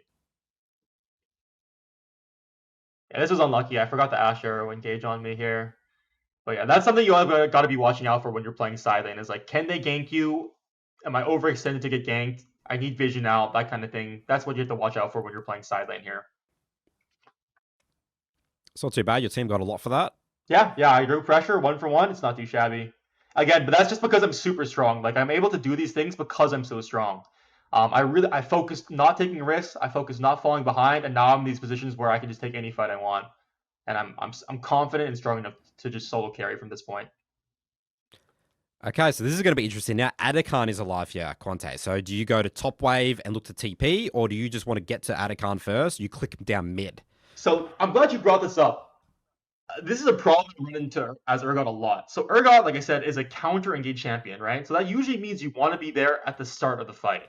So a lot of the times what I'll do is I'll look at the enemy comp. If they have engage, if they have stuff they can just send to my team and we don't really have ways to deal with it, I will almost always prefer to just walk to the fight instead of going to the side lane than TPing in. Because as Urgot, I found out through many bad experiences that if you're TPing into the fight, it's usually, even if you TP instantly, it's usually too late. Because they'll have already used their engage and you won't be there to soak it up and buffer your E into it like you normally can, which is Urgot's greatest strength here. So, for instance, I see they have champions like Jax, Lee Sin, and Alistar. I don't need to push top lane. It's not pushing super hard. And they do have engage that I want to be able to help my team deal with. So I'm just going to run straight to the fight. I'm going to help my team walk in, secure vision, help them set up. And I'm there instantly to counter engage if the enemy team does pull the trigger. So that's one thing you want to be considering when you're playing side lane versus team fights. Yeah, because you just said before, again, Quante, sort of people say you're contradicting yourself. You said it's wave first, then move. But this is when objectives are up, you need to be ideally get into the objective first. And you don't want to be in a scenario, as you said, where you said it sounds like you've lost so many games where you would have gone top here and then play for the TP. And it's too late and your team's not in position and then you lose the fight. Is that right? Yeah, so the wave first, objective second concept kind of comes like before the objective spawn. That's like when you're prepping for the objective. You push the wave, then you move to the objective when it spawns and not before. Yeah. And also, it depends on if someone is pushing top. Like, if the enemy Jax was pushing top here, on this fight, I would go top to respond to him as well. But because it's neutral, I'm not losing anything. I'm not gaining anything. But top wave is neutral. I don't have to go there. Like if it was like a super big wave crashing in, then I could look. But if it's completely neutral here, I'd rather just be at the start of the fight because this way it's just clearly that being here first is better. I'm not missing anything for this. But if I was missing a wave or if I was giving Jax free pressure in the side lane, then I move to the side lane myself. But ideally, I'm always thinking like 30 seconds to 1 minute in advance of every objective. I'm always pressing tab. When does dragon spawn? 1 minute. I'm thinking, where do I want the side wave to be? And then how do I move to the fight after I push it? If you have to push the side wave when the objective's up, it's usually always going to be a bad situation for you. So think always planning like a wave minute in advance here as Urgot for your game plan. And I want to ask about your trinket. I see you're sitting on yellow the most of this time. Do you like to just sit on yellow? Do you like blue trinket? I assume sweeper's not that useful for you. Yeah, so I usually start to swap the sweeper around like 11 levels 11 to 13 because by that point I'm really strong. I'm looking to take fights and my game plan I'm just playing side lane. I want to go eat the wave in the side lane, enter the jungle, sweep all the wards out from the jungle so they have no vision on me, and then take their jungle camps. So I just like ward trinket, of course, is best, and I just keep that. I usually swap it around to red trinket early here, especially if you're snowballing, because I think red trinket just helps you put that pressure on the team, makes them scared to exit their towers. And then later on in the game, around like level like around now, I usually swap the blue trinket just so I can see vision for Baron or to be able to play around my ulti to snipe someone. Yeah, just playing side lane here. We got a teleport up so we can play dragon, and we're just gonna continue pushing, I think. Or we take I a just reset realized how for dragon. fast you were here. Where do you get? Was that just the slow? How do you catch up to this guy? Where's your movement speed come from here? So the free boots, I mean, this guy kind of played it badly, and he was like 0 and 8. But the free boots give you that extra 10 ms. So not only are they just better than normal boots, you get them for free, but they also give you 10 ms, and that's what really helps me. And then if I can land Q on someone, I also have approach velocity, which helps me just stay on top of them Approach velocity, forever. that's the one. I was gonna say, I was like, Yeah. so yeah, if you had Swifty boots as well as like force sedation, you'll be flying. Yeah, flying around the map. That's why I really like inspiration on this champion. It gives him that mobility that he really lacks. Makes Just be able to run sense. people down. That makes sense. And Yeah, by this very point in the cool. game, I have enough CD on my Q that I can just perma keep them in range. Like I E to gap close, Q them, and I just use approach velocity to run up to them. Then I can use my R as another proc for approach velocity, and then my Q's up again, and then like I'm just sticking on top of them forever. So your Q and R, because they're slows, they both proc approach velocity. Yeah. So it's really nice. Like it's nice for Q and R, and your E also procs it too. And actually, one nice thing that's not actually documented is approach velocity says you get movement speed when running at enemy champions, but you actually get it when running away from them for like a fraction of a second as well. So it's got really good offensive and defensive powers. Like for lane, like if you get ganked, if you're running away from the jungler, you just tag them with the Q, it gives you movement speed. Want to talk again about this deploy out of base here, Quante? You say there's nothing I need to do top yet because I already pushed the wave before. I'm going to walk to the objective. So it seems it's a very structured way. I think this is a really important part of how to win games mid-game as Urgot. We're not autopilot into the same lane all the time. We need to actually be playing the map and looking for these team fights around objectives. I always like to just go, if like there's no urgent big wave in the side wave that I have to collect, I always like to just walk through mid because it just lets me posture to go anywhere on the map faster. Any fight breaks out, I'm halfway through. You'll click mid out of base all of the time in mid game. Click mid and then see whether you need to go. 100%. You know, if a play's happening, I can go to the play. If no play's happening, I can go to collect my wave. I have many options. And I miss nothing for it too because I have enough time. Because I remembered a minute ahead, push out the side wave before the objective, you know? And then you just repeat this pattern. You push out the side wave. People can't mess with you because you're so strong. And then you just repeat. And then you can go hover your team with your prio. You can play fights. And this is how you really snowball the mid game here because you're always just first to the play. Here I should have expected this. Yeah, but they have All-Star. I can't live this. I should have expected this. If you're watching the VOD, I'm literally like the last 30 seconds I was talking about, they're definitely looking at me top here. I'm like, they're 100% looking at me right now. They're going to make a play on top. If they're not defending their base, like their mid's completely open, they have to be top. And I'm like, I know for sure they're top, but I'm like pretty sure I'm safe. I'm like, I can just buffer Ali. I just forgot about Ashar here. So this goes into the concept. Your only job, well, not your only job, but your main job when you're playing this side lane, which Urgot loves to do in the mid game, watch out for the ganks. What can they do to try to 2v1, 3v1 you? Can you live it? Can you not live it? Your job is just don't die. Just don't die. Keep farming. Stay alive. Get your XP. Keep accelerating, and you're golden. You really need your levels, and you really need your items as Urgot. Those are so important. All right, got a big death timer here.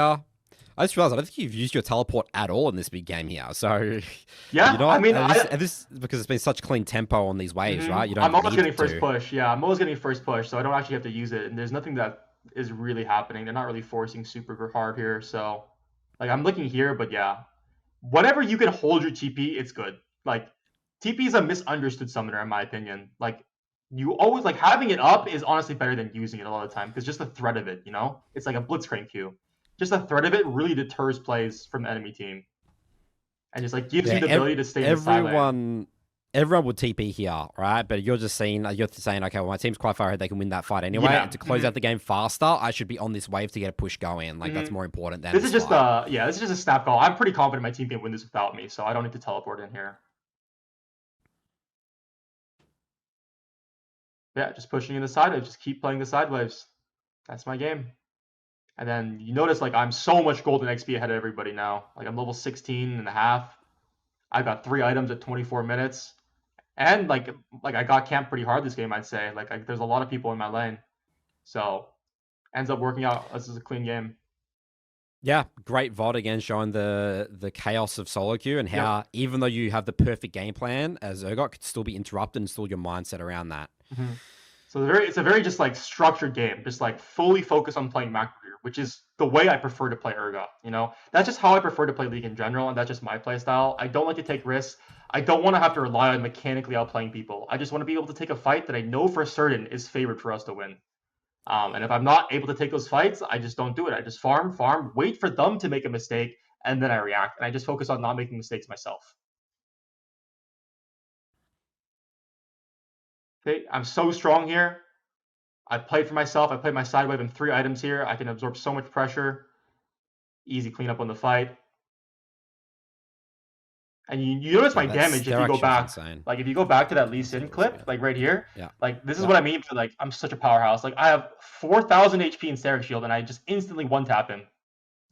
Right, he's like instant dead in my flash. He is a very squishy Lee Sin build to be said, but this is Urgot's just raw power in these fights. And like I can tank 3 of them. I have my Static Shield. I buy so much time here. I'm a complete raid boss in this fight. I miss my E here, but that's irregardless. And if we easily clean up the fight with the DPS in the back line.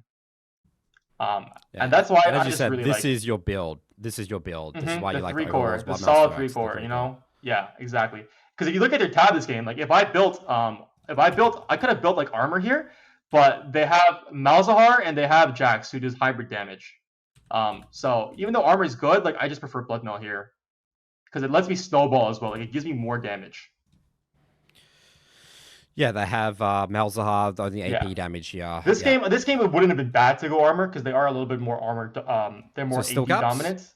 I would think like maybe like Dead Man's here. Like I think Swifty's here is just good because they have Malzahar, Ashe, Lee Sin, like a lot of slows, and I don't really care about Steel Caps as much because I'm so fed. Like you could go Steel Caps here. It's not that big of a deal. Mainly, I'd say the most important thing is I'm just focused on buying items that like slot into my tempo, right? Like whatever I have gold for, I'm gonna buy it. Blood Mail, just because I'm snowballing, I've got a lot of AD. I can afford to go a little bit more damage oriented than just pure tank oriented. I'm super fed. So you could have gone Dead Man's this game third. Yeah, I could have gone Dead Man's. I think you see this a lot because if you look at the Urgot mains across like America and Europe, a lot of them build different items and different builds. I think the most important thing for Urgot is not the builds but the gameplay. Like the items are a lot of them are interchangeable in terms of effectiveness. Like Dead Man's versus like a Randuin's here versus like a Blood Mail here. Because I'm so fed, they're all fine options. They all are good for Urgot here. They're like it's like min-maxing very small details. It doesn't really matter as much. What's really important is just the gameplay. Not falling behind, being consistent. Like I can play like anything. Like I was building the Vori Urgot, you know, or just like 3-color Urgot, that kind of stuff.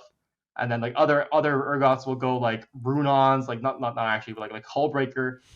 It doesn't really change as much. Just the fundamentals and the playstyle of Urgot are what really matters for this champion, I'd say. So you think the Urgot community distracts themselves with the items conversation too much, and like you'll look at their gameplay and like items isn't going to save you here, buddy. Like you're just completely ruining levels 49. Yeah, I do 100%. You do say that. Yeah. Because I've literally like it. Urgot as a champion, like if your stats are so high, if you get on top of a squishy or a carry, you'll kill them usually. Like you don't really need like full AD Urgot to do that, you know. As long as you're tanky enough to live, and you get your CC off, and you have like the presence, the presence as a top laner in these fights, you'll always do well as Urgot. Like some items will be marginally better, but it's more important to just focus on your gameplay, I'd say. All right, well, this is the end of the VOD here. And again, just want to talk about this deploy. Once again, you're clicking mid, objective up. It's just a constant rinse and repeat. Again, I don't think you use TP at all this game, Quante, and that's just a good example of when you have good fundamentals. You shouldn't need to. Yeah, I didn't need to use my TP. And that's just because this game, it's a lot harder for me to play silent because it's a lot easier for them to pull the engage in my team, right? I have a squishy Xerath, no mobility. They have Alistar, Ashar, Jax, Lee Sin. I want to be here at the start of the fight to protect them, you know? Like, in an ideal world, I should be able to play side lane and my team respects the engage and I can just side lane without worry. But in solo queue, from Iron to Challenger, I've really found out that people just don't respect. They'll see it's a 4v5 or a 3v5. They'll see Baron's up and they'll be like, let's hump mid tower here just because we're bored. You know, they want to play the game. You know, the dopamine kicks in. They just want to fight. So I found that especially for solo queue, especially if you go into lower elos where it becomes like a clown fiesta, it's just better to be there at the start of the fight. Don't take risks. Be there, prevent their engage, especially if they have like easy engage, like like a nocturne, that kind of thing.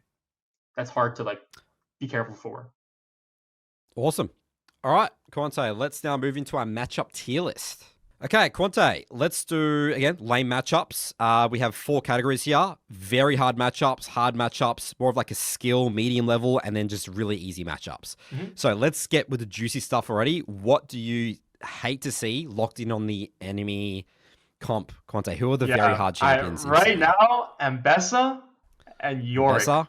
Yorick. And Yorick. Okay. Yorick is Vayne as well. I hate to see these champions right now. Vayne is a little more playable because it really depends on how skilled the Vayne is. But Ambessa and Yorick are just absolute miserable champions to verse. There are just no trading patterns versus them. You just get pushed in and you can only take it. You can't ever E forwards. If you didn't know, for Yorick, Urgot's W won't target the cage unless it's literally nothing else, and the cage also cancels and knocks down Urgot's E, so you can't E at all if you're caged. So just completely unplayable. And then Vayne is just hard because she bullies you really hard in lane. I mean, Vayne top lane, everybody knows this. Yeah, it's just the absolute bane of a melee top laner's existence.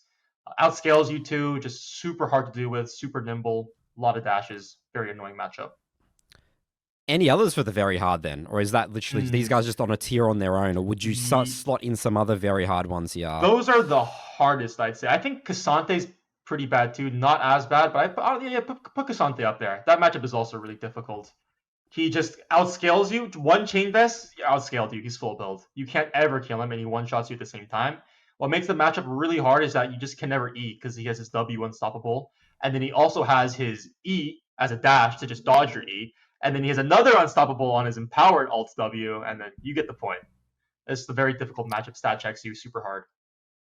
All right, let's now move to the super easy. Let's go on to easy on the upper end. What are the easy champs? This would be just tanks, I assume, right? Like the tank champions? Tanks aren't. I wouldn't put tanks in easy. I would put it easy. I would put Singed. I would say Singed is by far the easiest matchup for Urgot.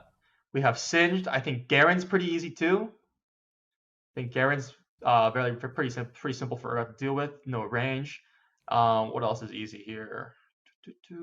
Actually, a lot of matchups for Urgot are not easy. More skill or hard. Yeah, they're almost always skill because he's just so weak in lane. There's very few matchups that are just complete free win. Those are actually the only 2 I'd put in like easy for Urgot.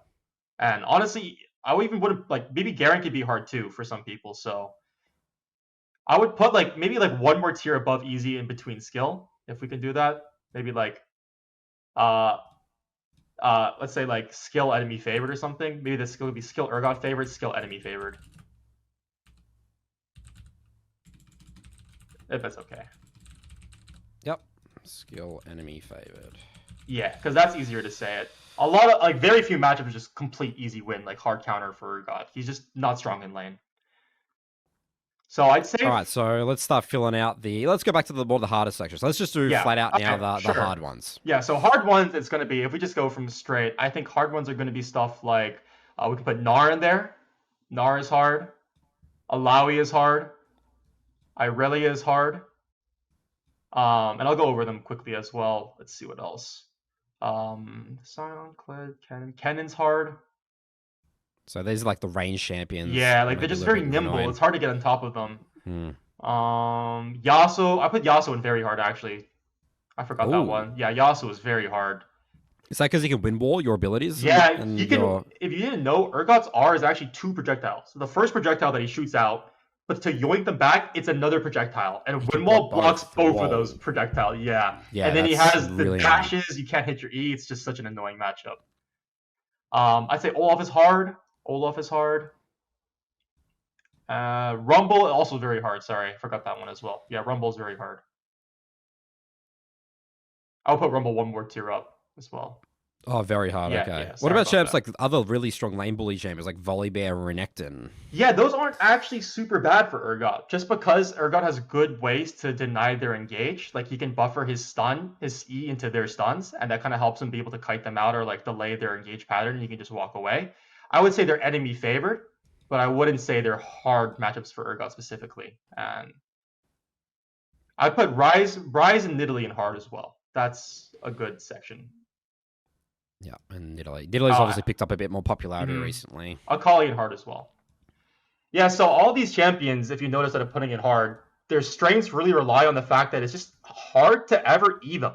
Like, how do you ever Mm. flip these champions as Urgot, you know? Olaf has CC immunity, Akali has 15 million dashes, same with Aurelia, Nidalee has range, Ryze, Ken, and Nara, they all have range and dashes, like ways to kite and get out.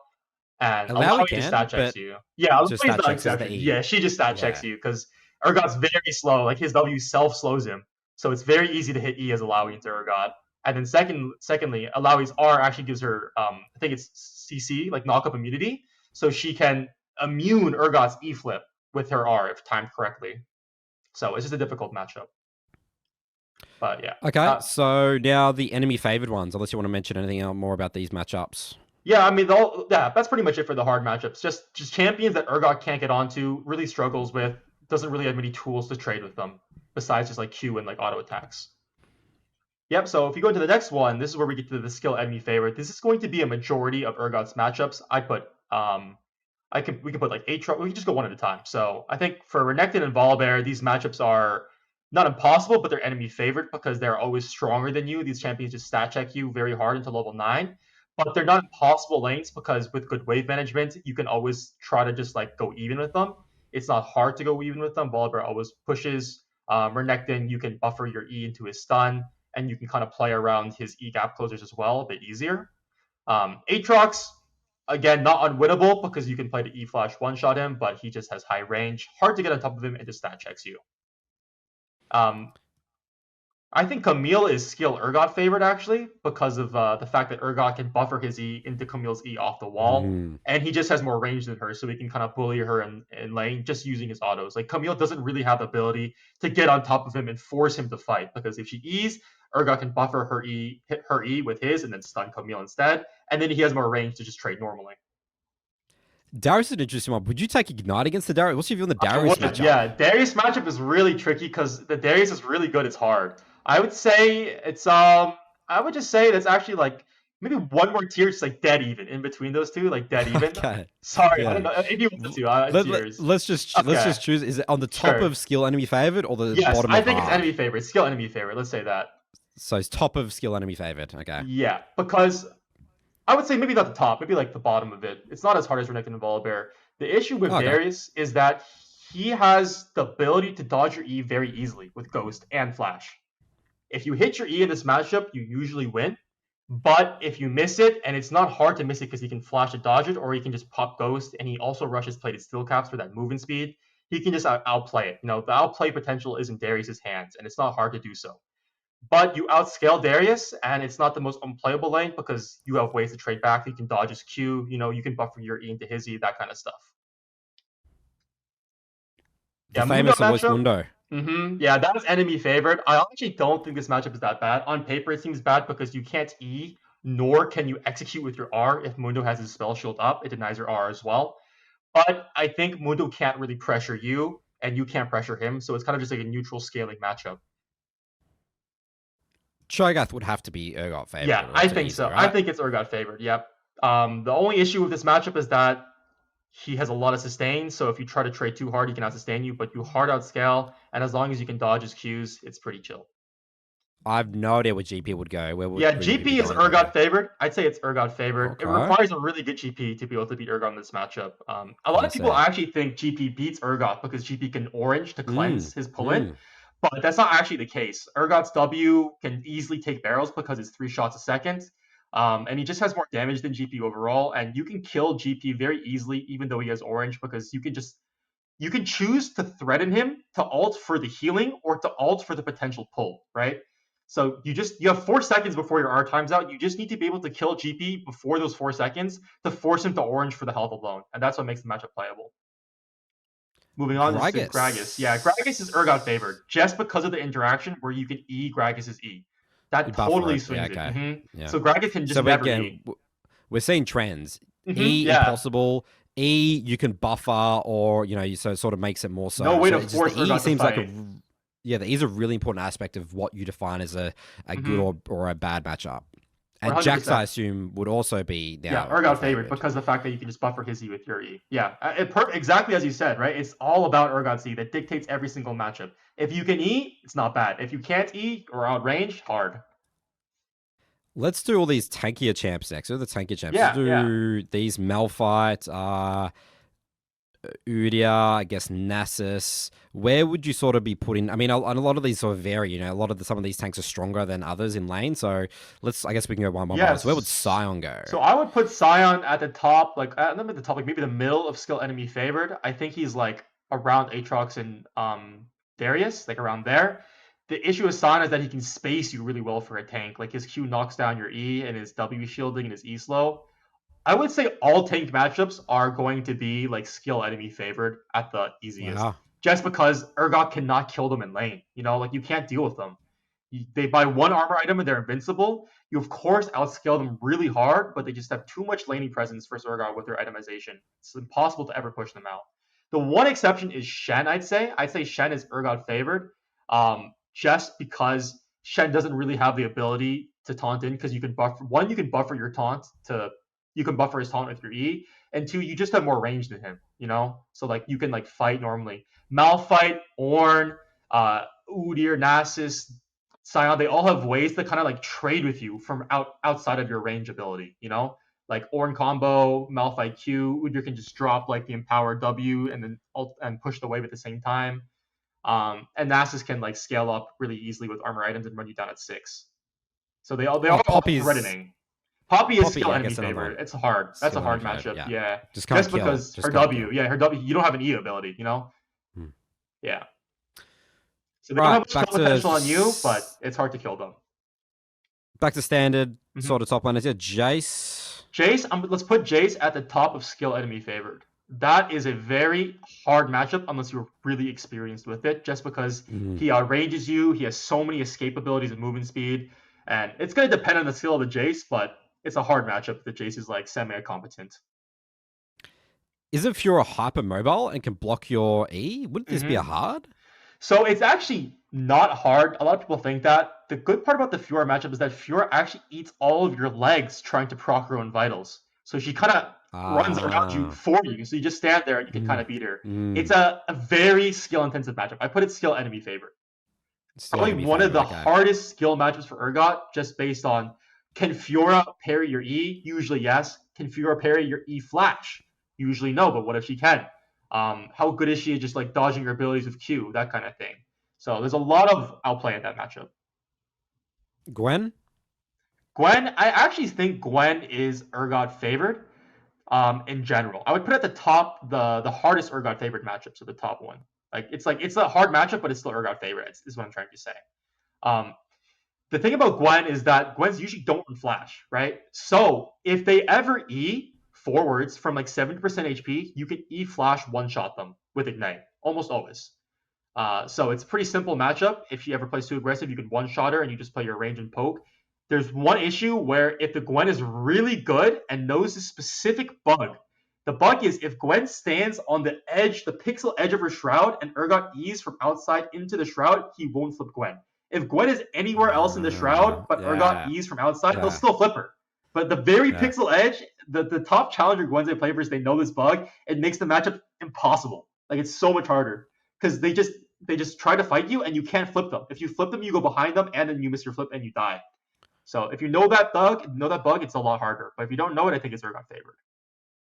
What about Kled then? Kled is Urgot favored for no sure. idea what this one. Urgot favored. And why is that? Kled gets very hard outscaled by Urgot, and as long as Urgot holds his E until Kled is dismounted and doesn't let him remount, it's very easy to kill Kled because you just E into R execute and he can't stack courage because he's CC'd the whole time. He doesn't really have the ability to just like fight Urgot as much as he wants because Urgot's pretty strong. He can just E away if Kled looks to E, and Urgot can also buffer his E on the Kled Q yoink. Like he can buffer it to like ride the yoink to flip Kled if he Qs him. So like a lot of interactions and just basically the fact that he gets giga outscaled. Mordecai is another classic top lane champion. That's a hard matchup. Right? Yeah. Yeah, he just stat checks you until stat checks. Sort of like Alawi, these two champions. Except he can like actively fight you. Like he can like walk up and just fight you. Alawi kind of can't. She has to hit E. This guy, if he like hits you with EQ, he just stat checks you, especially in the ulti death realm. Tryndamere? Tryndamere is a hard matchup as well. This matchup is mainly just because Tryndamere is too much sustain and his ultimate counters your ultimate. You hard outscale Tryndamere actually, but the laning is difficult just because you can't kill him. He has too much sustain, and then especially after 6, you extra can't kill him. And he can kind of just like chip away, your plates are demolished, and if you make one mistake, he can just run you down perma. Trundle is skill Urgot favored, I'd say. The issue with Trundle is that he has a really hard time getting to be able to hit Urgot because Urgot can space him with Q and then E away if he gets pillared in a bad spot.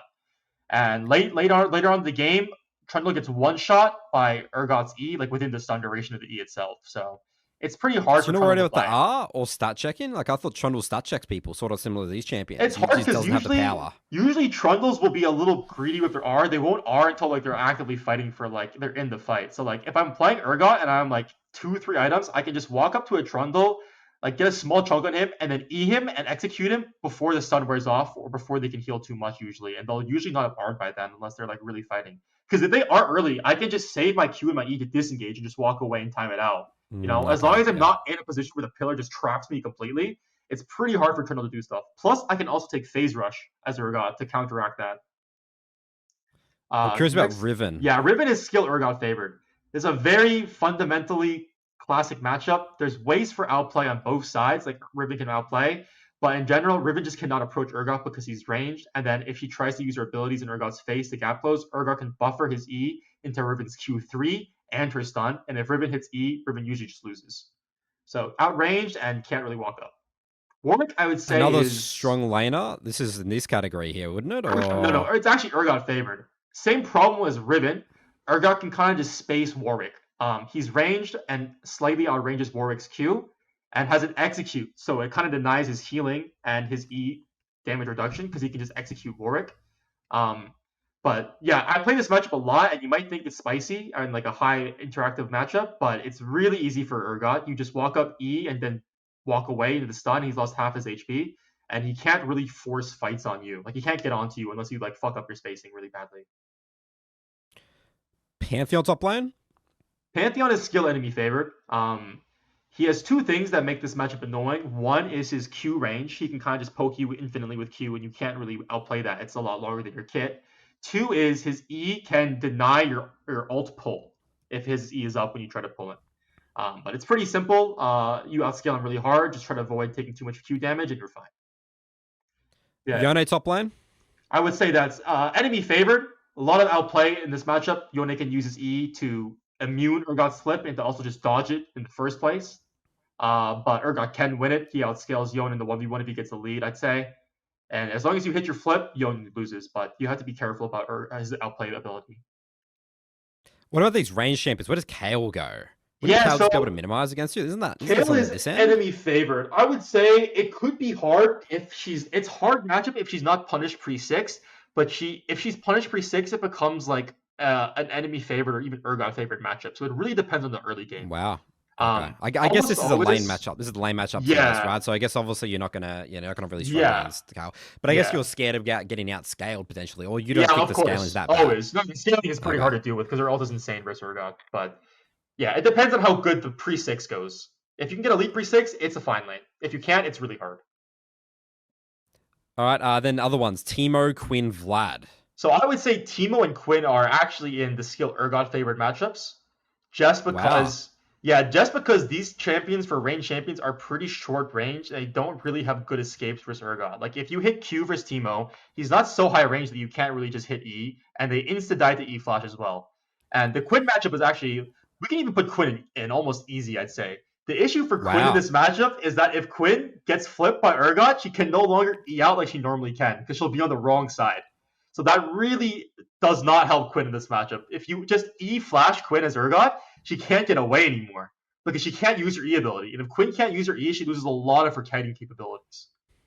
Um, but yeah.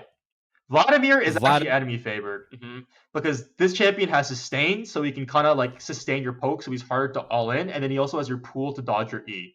So you can't really aggressively trade or punish Vladimir until you're 9, because you just don't have good long trades, and you can't force short trades on the champion, which feels bad because he scales and is supposed to be weak early game, but he's not that weak for Urgot. You just can't flip him. So would you go Executioners before Black Cleaver in this matchup? I would rush.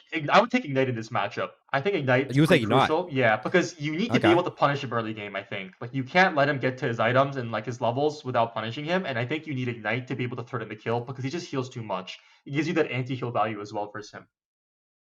So Ignite, but no Execution, because you said that you don't build Yeah. Executioners if you go Ignite. Uh-huh. Okay. Yeah. 100%. You can build executioners Zach. later, but yeah, Zach I would say is actually enemy favorite for Zach right there. The thing about this matchup is that I think there's two or three abilities that can not be buffered by Urgot's E. One is Mbessa ult that cancels out Urgot's E completely, and I think the second one is Zach's Q. Zach's Q will always knock down Urgot's E no matter when you cast it. You can't buffer it ever. It will just always knock it down. So it's really hard to trade with him because if he Qs you, he just get a free trade on you and he can out sustain you really nicely too. And then secondly, it's really hard for Urgot to kill his passive blobs in time before they respawn. Just because of his kit, like you can't like hit them cleanly with your legs and like your abilities. Like your W won't lock onto them. They'll like target random minions, that kind of thing. So A more popular lower rank champion, Set. I How think would Set go? I think set matchup is Urgot favored. So this matchup is difficult in lane because of the fact that Set has really good trading patterns and you just never want to E into his W shielding. But I think it's not hard because Urgot's E buffer. If Set tries to E you to fight, you can just E buffer away. It's hard for Set to actually force you to fight, hard for him to pressure you and actively take trades. You always have the option to not take it. You can just E away, disengage, and then you outscale Set really hard later on. And lastly, Wukong. Yeah, Wukong is enemy favored because his clone, like he can just save his clone to block out your E. Because yeah, you can't E, he can just clone to dodge it, and then he kills you if he dodges it. And he has a really strong level 6. Not the worst matchup because it's like he can't just like force trades on you. If he wants to fight you at 6, he has to all in you. So if you build early defensive components and you just save your E after he clones, you can kind of just like get away and just like scale up for free and outscale him. But the laning is difficult because especially after 6, you always have to be careful about him trying to threaten the all-in with the Ignite and ulti. All right, well, looking at this now, reflecting here, Quante, in draft, I mean, the game's hard. Urgot games seem like they're hard. Yeah, There's a lot on this side rather than the easier side it of is. things, right? Yeah, yeah. The thing So is, maybe this scares off Urgot players a bit. Maybe you think that, but again, your mindset isn't really to win lane, right? So yes, it shouldn't really matter 100%. that much. So the thing is with all these matchups, except when you get up to the hard tier, they're all manageable through lane if you know what you're doing. That's why Urgot really requires like experience. Like he needs games. You can't just first time him and expect him to do well because you really need to know in these matchups how to play them. When can I go in? When can I flip? When can I not flip? Because if you fall behind, it's hard to not fall behind even more. You just keep falling more and more behind. So all these matchups like Jace, Fiora, Renekton, and Volibear, Darius in the enemy favorite tier, they're hard matchups because if you're forced to play the 1v1, it's hard to beat them in these trades. But you're not forced to play them. They don't have tools to like force you to 1v1 them. You can disengage, you can play waves, these kind of things. Once you get to the hard and very hard tier, then they become really hard because you're forced to 1v1 them. They can always take the fight to you. They can always get into your face and harass you. They can force you to be in danger, force you to give up CS. But those are not as common as the other tiers, I'd say. But yeah, he's not an easy So champion. Yeah.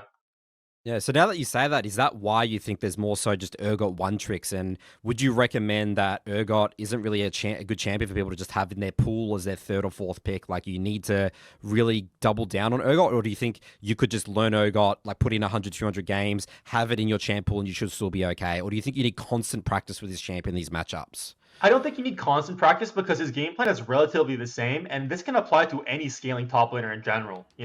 It's just the game of knowing how to go even and minimize risk in lane. That's what makes Urgot so potent. Like he's a champion that I think is not as popular because he's clunky and his skill shots are hard, not because of the matchups. The matchups he's are learnable. Like I think you made maybe like 10, 15, 20 games in Urgot. Um, and then you can have a pretty good chance of just being able to pick him whenever you want. But he definitely requires a couple games to just understand his range, his kit, and how he wants to approach matchups. And I try to give advice as well in my stream, like for matchup questions. So yeah, I mean, I just feel like he's a champion that once you know the matchups, like it's very easy to just learn them and just like replicate them across like all bunch of different matchups because they all play very similar. You either fight them or you play passive and just farm up. You know. Awesome. All right, let's use everything we've learned now here, Quante, and let's apply it to compare your gameplay and what we've learned to an Emerald player. Absolutely, let's do it. Okay, Quante, this is our Urgot player that I have found. I've picked EU West. The title, his name is The One Urgot OTP, so apparently no one else exists. It's just this guy. I think this is a new account. I think he doesn't. I think he may be playing on another account, but he's smashing Urgot recently. Basically, again, full Urgot one trick, smashing the Urgot. 25 games currently. This account 52% win rate. First thing that stands out to you, what do you think in terms of this guy's build? So it looks like he's liking the Jack Show a lot. Yeah, that's what I don't. I like his builds overall. BC Sterix, classic Urgot build. I really don't like the Jack Show. I think Jack Show just doesn't do well if you don't have existing resistances. I think it's just better to stack HP or go like Deadman's or Fawn or something. But I think Jack Show by itself with no resist items is bad. Too expensive and too ineffective for the price. The rest of his builds I'm also like, yeah. seeing like very limited Swifty boots though. A lot of it is steel caps or that, like almost every game, right? Yeah. Yeah, I don't like that. Definitely should not be every single game. Swifties is just a great boot to have overall. Like for instance, that game right there where he's 9-2-3. Steel caps, maybe it's for lane, but like it doesn't really do much. Like I guess it's for lane, so it's fine. Yeah, against lane it's fine. But in general, Swifties is just always a solid item when they have dual AP and AD damage here. Like they have this game, it's fine to go. But what are the other games? What is the GA? What is that? What's the GA? Okay. Well, let's just say this build is not ideal. This guy, GA first item. That's crazy.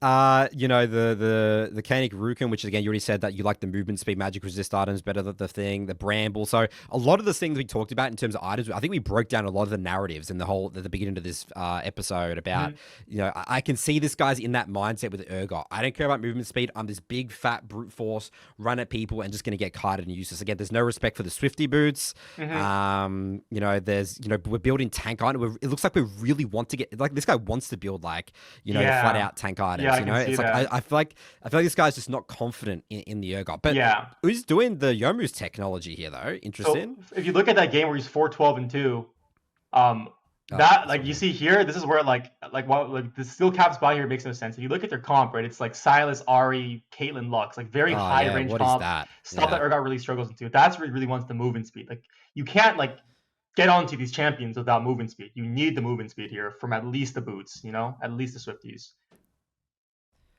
And in terms of runes as well, by the way, very interesting here. I mean, this is really interesting. It looks like this aligns with when you were testing the Yomus. This guy did your build, it looks like, this game. Yeah, it does. And then he for a little bit, look at that. He's going Swifties, he's going the Yomus, and going Inspiration second. And then look, resolve every game. And he's like, I don't care what Quante's doing. I am better at Urgot than them. Like, look at that. Then he's not got Inspiration really at all. Actually, now he's mixing up a little bit.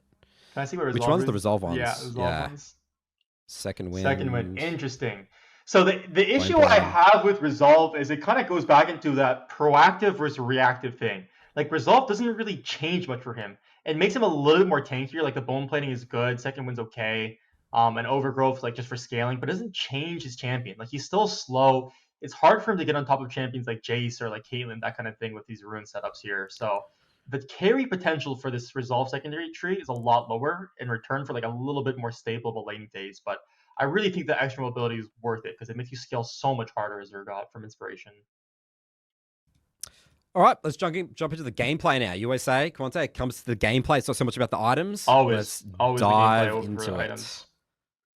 Yeah, so this set matchup, if I can just talk about it a little bit at the start, it's a difficult matchup in the early game because Set has really nice trading patterns. He has good short trades with his W shielding, his E and his punches, and he has good long trades too because he has Conqueror. So you have to be very careful how you approach his lane as Urgot. You're not looking for long trades, you're just looking for small trades, poking it down, and mainly you're just trying to scale. Making it to 9 and Cleaver is the best bet for this lane. It's unrealistic to think you can just straight up beat Set in a brawl 1v1. And I see the cull start there. I'm not a fan of that one. Ooh. Not a fan. My issue with starting cull is that you have very little stats now. I remember what I said about you really want to abuse your level 1 as Urgot. Like, this is a matchup where you can fight him level 1. But with cull, you probably cannot. You just don't have the stats. You don't have the health. Again, I think it's really telling with this guy's mindset. Level 1, like AFK at a base 40 seconds, rocks up here, not really looking to control, not looking to abuse level 1. This guy's like, I don't care about anything. I'm just playing for the scaling. And I think that's going to be a little bit difficult, right? Again, because then if you don't actually get some sort of little leader advantage, your levels 1, 2, 3, then it's going to be even harder to survive from level 4 to 9. 100%. Is that how you'll think about it? Exactly. That's always how I think about it. Have to squeeze every bit if you can of the level 1 to make the laning phase easier for you. Everything you can. And like already I can tell this guy is not like, I mean, I don't know where bro is, just like he's late the lane, right? Because like now already insane mistake. He's giving prio to Set. Like you really need to be able to control the first 3 waves of Urgot. Like you're always looking to get prio and you're always looking to get push in the first 3 waves of Urgot. Almost every single matchup. Like the only one's like Vayne that you don't want to do that. But like into melee champions, you always want to put your dominance and you want to take control of the bush. So that's the second mistake. He is not controlling the bushes here. So he can't harass the Set. He's giving him free push. He's letting him get prio on level 2. He's not using his level 1. Did not use this early game at all. So now it's just going to be a hard lane because he loses the Set naturally from here. And doesn't even we can't be calling ourselves Urgot unless we're not even scraping the surface with the strengths of this champion, right? So we're definitely still a student as Urgot we're seeing so far. Yeah. But maybe he had something to do, I don't know. Maybe he had IRL stuff, who knows? But yeah, let's see how the lane plays out from here. So now the issue is Set has the push, right? So what's going to happen is that now because Set has the push, Set has the ability to trade instead of recall timers whenever he wants. Like he can push this wave in, get vision, trade, recall, or all sorts of stuff. He's really just neutralized all of what Urgot wants to do early game. Like he wants to fight, he wants to look for an early base, maybe get a call or something, abuses level 1, out trade, that kind of stuff. So at least he looks for a nice little freeze here. This is good. Starting to get back on track of the Urgot. Go for a little freeze here. And at this point, versus this specific matchup, he can't ever look to play aggressive again, usually. Unless the Set really messes up, it's going to be a very difficult lane. So he just never has the tools. 9. Yeah, it's level 9. Yeah. Because you can't ever flip. Like, imagine Urgot just flips Set here. He's going to lose his entire health bar. He's going to do 0 damage to the Set, like maximum like half his health, and then Set's just going to be able to punch him down with Conk, drag him back for the big haymaker, and his lane's going to be cooked. So let's see how he plays this.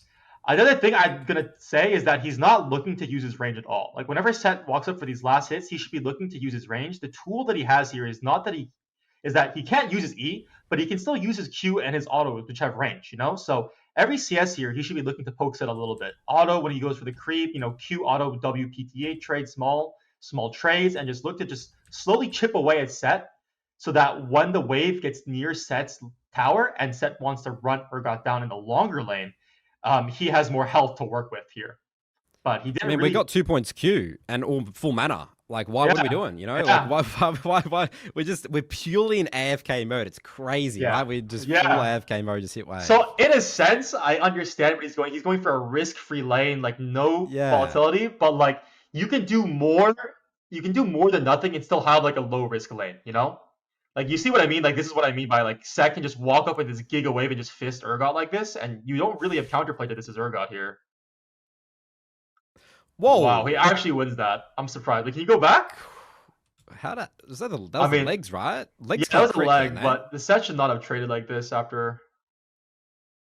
The legs can't crit, but he got the leg off here. Both It was legs or something cute like leg. that, I'm or surprised that killed as yeah. well.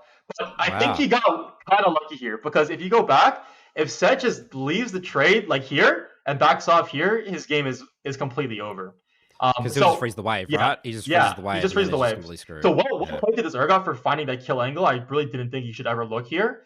But this is kind of what I mean by the risk versus reward, you know? Like, it's too risky of a play you're going for here. Like, one small thing goes wrong, maybe you're like 50 HP lower, you die here, your wave is frozen, your game is over, right?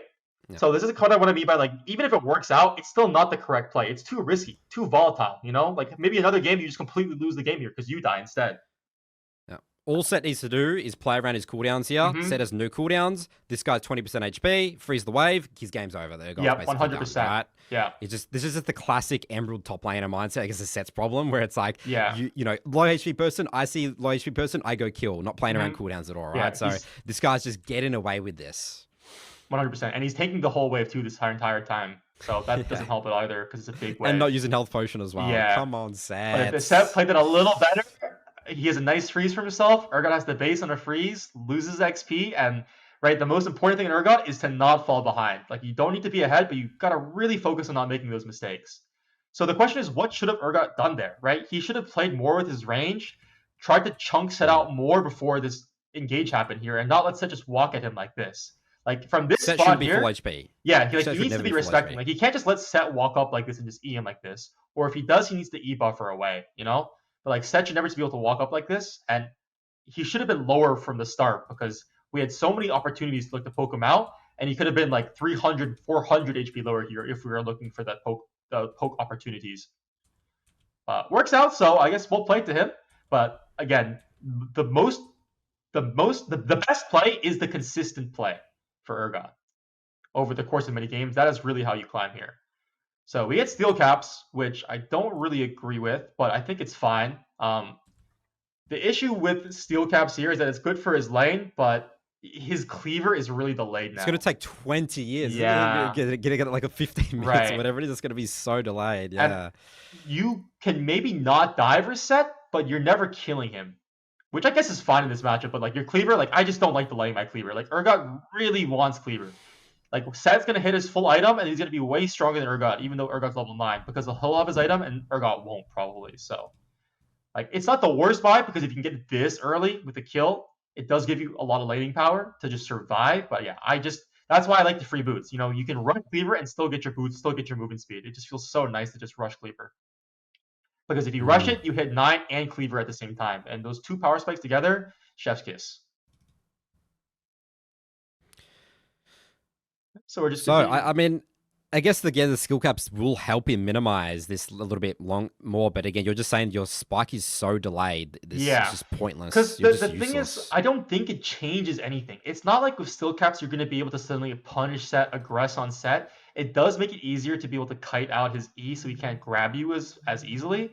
But I just don't think like you need that because you can just E buffer away from Set's E in the first place. You can use your range, respect that a little bit. You have many plays to do this without having to go steel caps. So am I saying it's the worst item? No, I just don't think it's the best. But again, the items don't matter as much on Urgot. The consistency of the gameplay does. So we'll see how this plays out from here.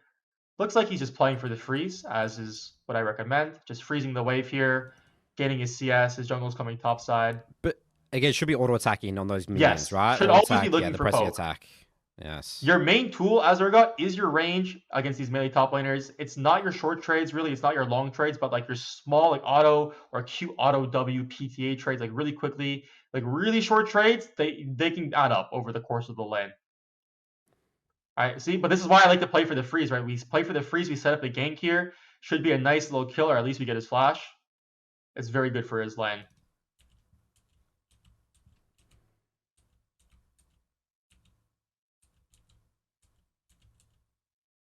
And we made it to All right, level so now 7 would now, your yeah. mindset be to slow build, like we would crash on this next wave? Is that what your mindset would Yeah, be, so the I cannon? think if you go back, he actually messes up a little bit. I think if you go like a couple seconds back here, like he had on this gank here, after this gank, I think the wave is still good for him. And so this is another thing that you have to be very, very careful of as Urgot, is paying attention to when you need to push or slow push or freeze So he's waves, pushing too right? fast. He Like should be this slow wave is pushing fine for now. him right now. Like you see that creep is Yeah. so much lower. If he just doesn't hit at all, this wave will be on his side for a long time. But Mm. if he tries to push this wave out now he's going to run into the risk of where it's pushing into the set and he's too low to ever fight him. You know, you're not level 9, you're half HP, you got no ulti, you got no flash. You're very, very vulnerable here. And so this again goes into the concept of really making sure you play your waves correctly, not putting yourself into these positions where you're forced to crash the wave, but you don't have the resources to actually do so. Or now you're just in danger of the jungle gank, all these kind of things. If he just didn't hit the wave at all, kept it there, he could have kept it there for a long time, or he could have bought enough time to start stacking a bigger wave here to play this crash. And if he had like a bigger wave here, this fight, if this fight is a 1v1, it's more playable, right? It's not a 1v1, he gets ganked, but this goes into the thing I was talking about earlier, right? Like avoiding this risk, like pushing that wave out, set him up to die 1v1, and also set him up to get ganked, and both of them happened. Yeah, I love that's a perfect demonstration of what happens when you have poor wave management as Urgot. It literally right there. That's just like a copy paste. That's what happened every single time there. Didn't build up a big enough wave. Didn't think about which wave he's crashing. Not doing the slow push. Love that we get punished for that. That's really Exactly. good. So you're always freezing or always looking to slow push. Always. Until you're 9 in cleaver. That way you can try to cover all your bases here. If the wave is pushing out, you got a big wave to support you. If it's frozen, you're not in danger, you can scale for free. And we were doing some weird middle ground there.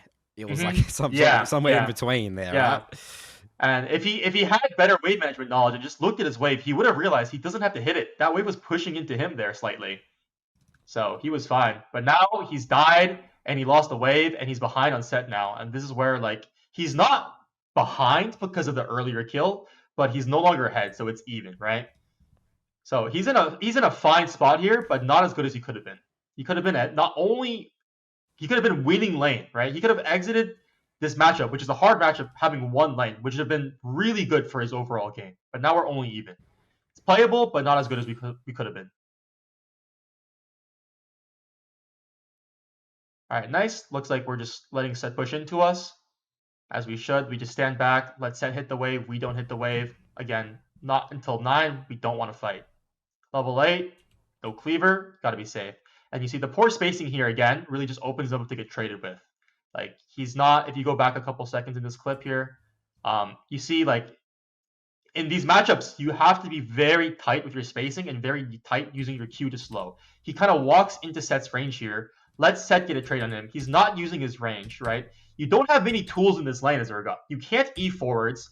Your Q poke doesn't really do much. He's a lot of regen. And his ult, like he can cancel your E with his ult too. The tools you do have are your range. That's your Q, that's your auto attack. You have to use them to the best of your ability. You cannot let Set just walk up and trade with you like this. Because what can happen now is the second crashes wave, right? He's trading like this, second crashes wave. After Sid crashes his wave, he can go home and teleport back and he'll be full HP and you're stuck half HP in lane, you know? And this can lead to another scenario where you are forced to crash this next wave, but if Set just goes home here, teleports back, how do you crash this wave at half HP with him being full and bot? He goes into the river, but again, in a better game against a better opponent, he would play for his own lane here. He wouldn't just let you push in the wave like this, and you'd be stuck with a frozen wave before you're done, and you're just going to continue to be farther and farther behind. So we get to be bailed out here because the Set also is just running around, like not doing much at this time. So that's a mistake from him too. But Yeah. against a better Set, This is right? like a coaching session for Set as well. Like Set's bailing this guy out Yeah, again and again and again, 100%. right? Yeah. Oh no. Yep. So that's just another tip. Like, don't try to trade on the wave when it's pushing into you like that as Urgot, because you'll just take the damage for free, and then it'll be hard for you to play the next wave. Always thinking like one wave, 1 minute ahead of advance for Urgot here. How do I play the next wave? How do I score it? How do I crash it? How do I fix my wave without being vulnerable here? I mean, I think he still dies because Set just, yeah. So dies to the gank again.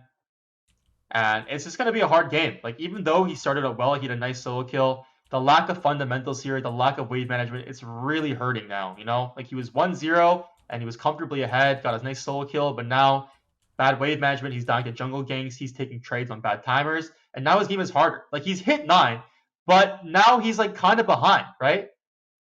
Like, he's fine, but like he's not as strong as he could be, and Set can still fight him here because Set's ahead as well.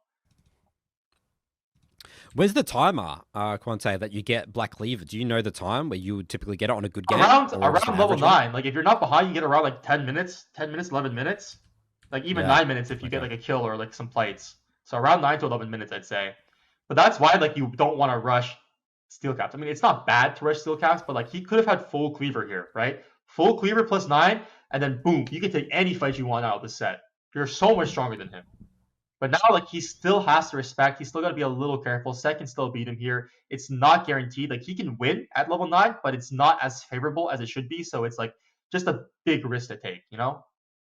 Like, you can kind of see he kind of can't trade with the set as easily here. He takes a bad trade. Like, he can maybe look here, but no, without flash, bad trade again, right?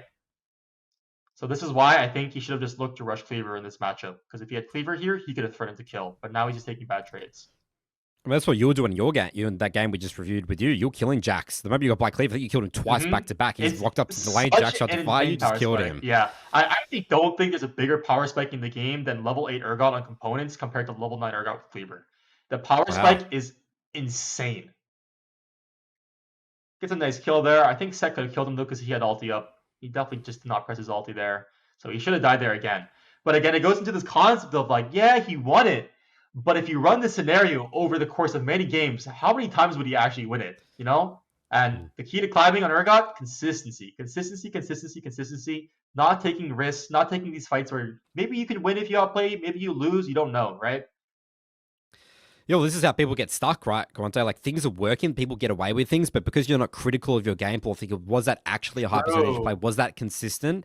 Then they win games and then they lose some games. They just get confused because they think, oh, I play really well in those games where I win, but no, there's so much they could work on, you know? So yeah, 100%. This might be a game where Urgot wins, and he would just get completely sort of gaslit in a way of like, we didn't actually play well, even though you won the game. 100%, yeah. So like now he has Cleaver. This guy looks so much scarier. He's got Cleaver, he's got Ruby Crystal, Longsword, and he's got Steel Caps. Now, if he looks to fight the set, you'll see the power difference immediately here. Like he's doing it correctly. Like now he's trying to get aggressive. He's going a long way trying to cheese him.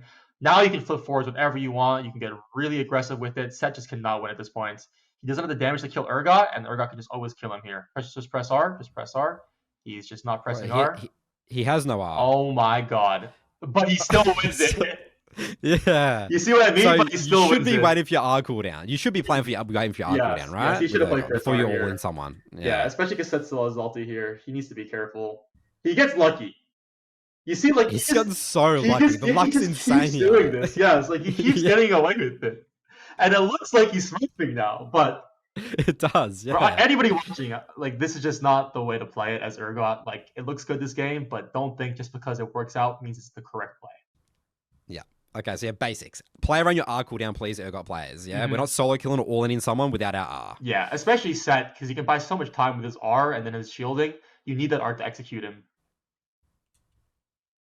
But yeah, you can just clearly see the power spike difference on Cleaver. You don't even need your R to beat fights at this point. Half the times, you don't even need your E. You can kind of just stand there and circle around them with your legs and you'll just stat check people. And the thing I hate about this now is that ideally you go back top here and, break this tower and stuff, but he just wasted R with the Valkos, so he wouldn't be able to solo kill the set again or get the tower. So I feel like wasting that R was also pretty bad. I guess he can just go bot here because Katarina is going top right, so it's probably fine. But yeah, wasting R, like, I mean, how big is it? A long cooldown? It's a pretty short cooldown. It's pretty short, so it's not as bad to waste R. Yeah, but it's just the fundamentals of it. I agree. Yeah, so he also has Flash coming up soon, so anybody in the side has to be very careful. And as you can kind of see, like, you could kind of see during the lane, he was playing not like super passive, but he was playing pretty defensively, right? And suddenly, he's got the right mindset. As soon as he's got his power spikes, it's like a flip switched. Now he's looking to make plays. He's playing the side lane. He's looking to be aggressive, He's getting in these guys' faces. He should look to kill him here because he has Flash. If you're on lower elo, if you have Flash up, you can always just flip this. They won't be able to react in time usually. Okay, he reacted in time. But that was kind of a slow Flash from him. Actually, if you go back, I'll show you again what I mean. Remember about that fast first short the E fast I told you about earlier? Yeah. If you look at his flash here, it's very slow. So he yeah, he didn't wait to charge up. You can Yeah, tell okay. because you see when Urgot's leaning back there. If he's leaning back, that's like part of the wind up. So like, as you can see, like when he's flashed, the second he flashes here, he's still like wound up. Like he's still like leaning back, charging. A proper E flash, he'll be leaning forwards, if that kind of makes sense. Like he'll fully charge That the makes bash up. sense. Yeah, It's literally a wind up for that champion. How it works. Yeah. So yeah, but he gets the kill anyways because your level 9 Urgot don't need to hit anything. You can still kill people easily. So he gets the kill here, and he'll probably die here if set his ulti, but he should be getting out of his jungles here. Nice. Yeah, we shouldn't take this fight. No need to take it. We don't have ulti. We're half HP. Just go home, spend your gold. We have teleport up. Don't take risks. Don't take risks. Just go home, reset, keep farming, keep playing your side waves. He's wasting a lot of time here, right? Because he can't really stay on the map like this. He has no idea where anybody is. Like, he should just go home here and TP back. Like, if he gets the kill here, I still think it's lucky. Because, like, Set kind of just walks into him here. It would have been, like, it's fine. It's not a big detail, but I think the better play would just be to go home, heal up, spend your gold, TP back onto the map, and then you can take any fight. Because he really runs into the risk of getting ganked here when he killed that Set. And, like, as I said, the most important thing for Urgot is getting your XP and getting your gold. So trading 1-for-1 and dying is really not good when you're ahead. Like, you want to be alive, getting your farm, hitting your spikes ASAP as Urgot. Like I said, you want to be making to Sterix, right? Sterix, flash up 13, you win any team fight, any dragon, any objective. That's yours guaranteed. But now he has no flash, and he's like delaying his Sterix by dying. He's not farming. Maybe the fight's going to happen, you won't have Sterix, and it could be very bad for him. Like, he still doesn't have Sterix at level 13, which is pretty bad, because this is the point in the game where you definitely need to start team fighting. But without the tankiness of Sterix, you're very easy to get one shot. What do you think about this TP, Quante? I don't like this TP. There's no need for it. I always like holding TP, like, if I can. Like, there's no pressure here. He's not losing anything. This doesn't do anything for him. Like, he could have just walked here, and he would have maybe missed 3 XP, but this late into the game, 3 XP is not worth his teleport. Like, the thing about Urgot is that he wants to have his teleport up so he has the ability to play side lane. If you were playing Urgot as a counter engage champion, like they have Diana set, their team comp kind of goes in, you want to be at the start of the fight, usually, right? So you want to be able to participate in the fight. If you don't have TP, you're forced to just ARAM it. You got to run around your team, hover them, that kind of thing. Like, really, like, stick with them, making sure they're not getting caught out in mid lane, that kind of thing here. Especially later on to the game. So you want to have your TP up so you have the luxury of just being able to sit in the side lane without worry. You sit in the side lane, you eat those waves, you eat those jungle camps, you get your XP, you get your item spikes. That's a happy Urgot, you know? And you're not scared of doing so, because if a fight breaks out, you can teleport to it. But if a fight breaks out now, you don't have teleport, your team's going to lose. You have no say over this. You have no control over the game anymore. And for nothing. You get nothing from it. So another big tip on Urgot, I'd say. Yeah. As we sort of saw there, you know, like, we're just stuck here. You know, the fight happened there. We weren't able to TP to it or whatever it is. You know, you didn't even have the opportunity to. Yeah, and this is also kind of what I meant by, like, you playing the side lane into having prio. Like, in another world, maybe if the team doesn't die, the enemy team was super extended on mid there, right? If you go back a couple seconds here.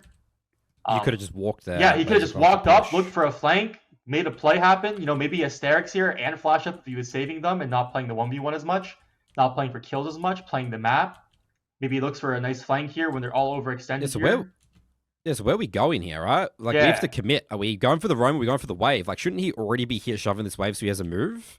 We just waddle around here a little bit. This is okay because he has no information on the jungler. So if he goes too deep, he could run the risk of getting ganked. But he should be, like, hovering, like, getting the wave here. He pushes this wave, and now he should look to move mid, or look like they're fighting super hard, right?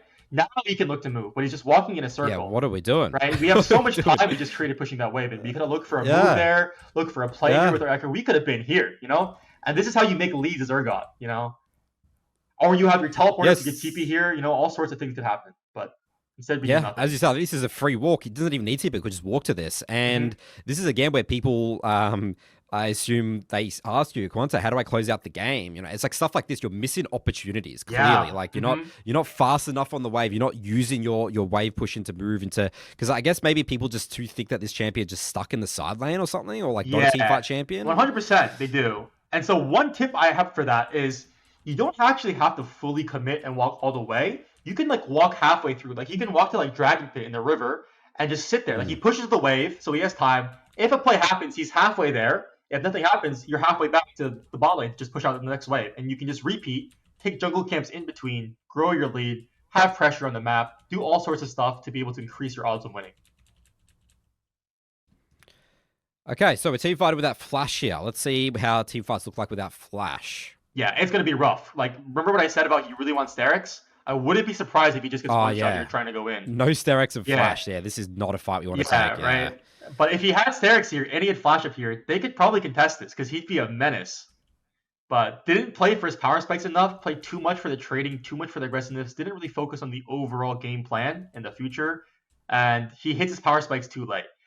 And I think if you go back, he might have even had gold for Sterix in the first place on that fight. He just didn't spend it. He does have gold for Sterix, but he wasn't planning his game out ahead of time.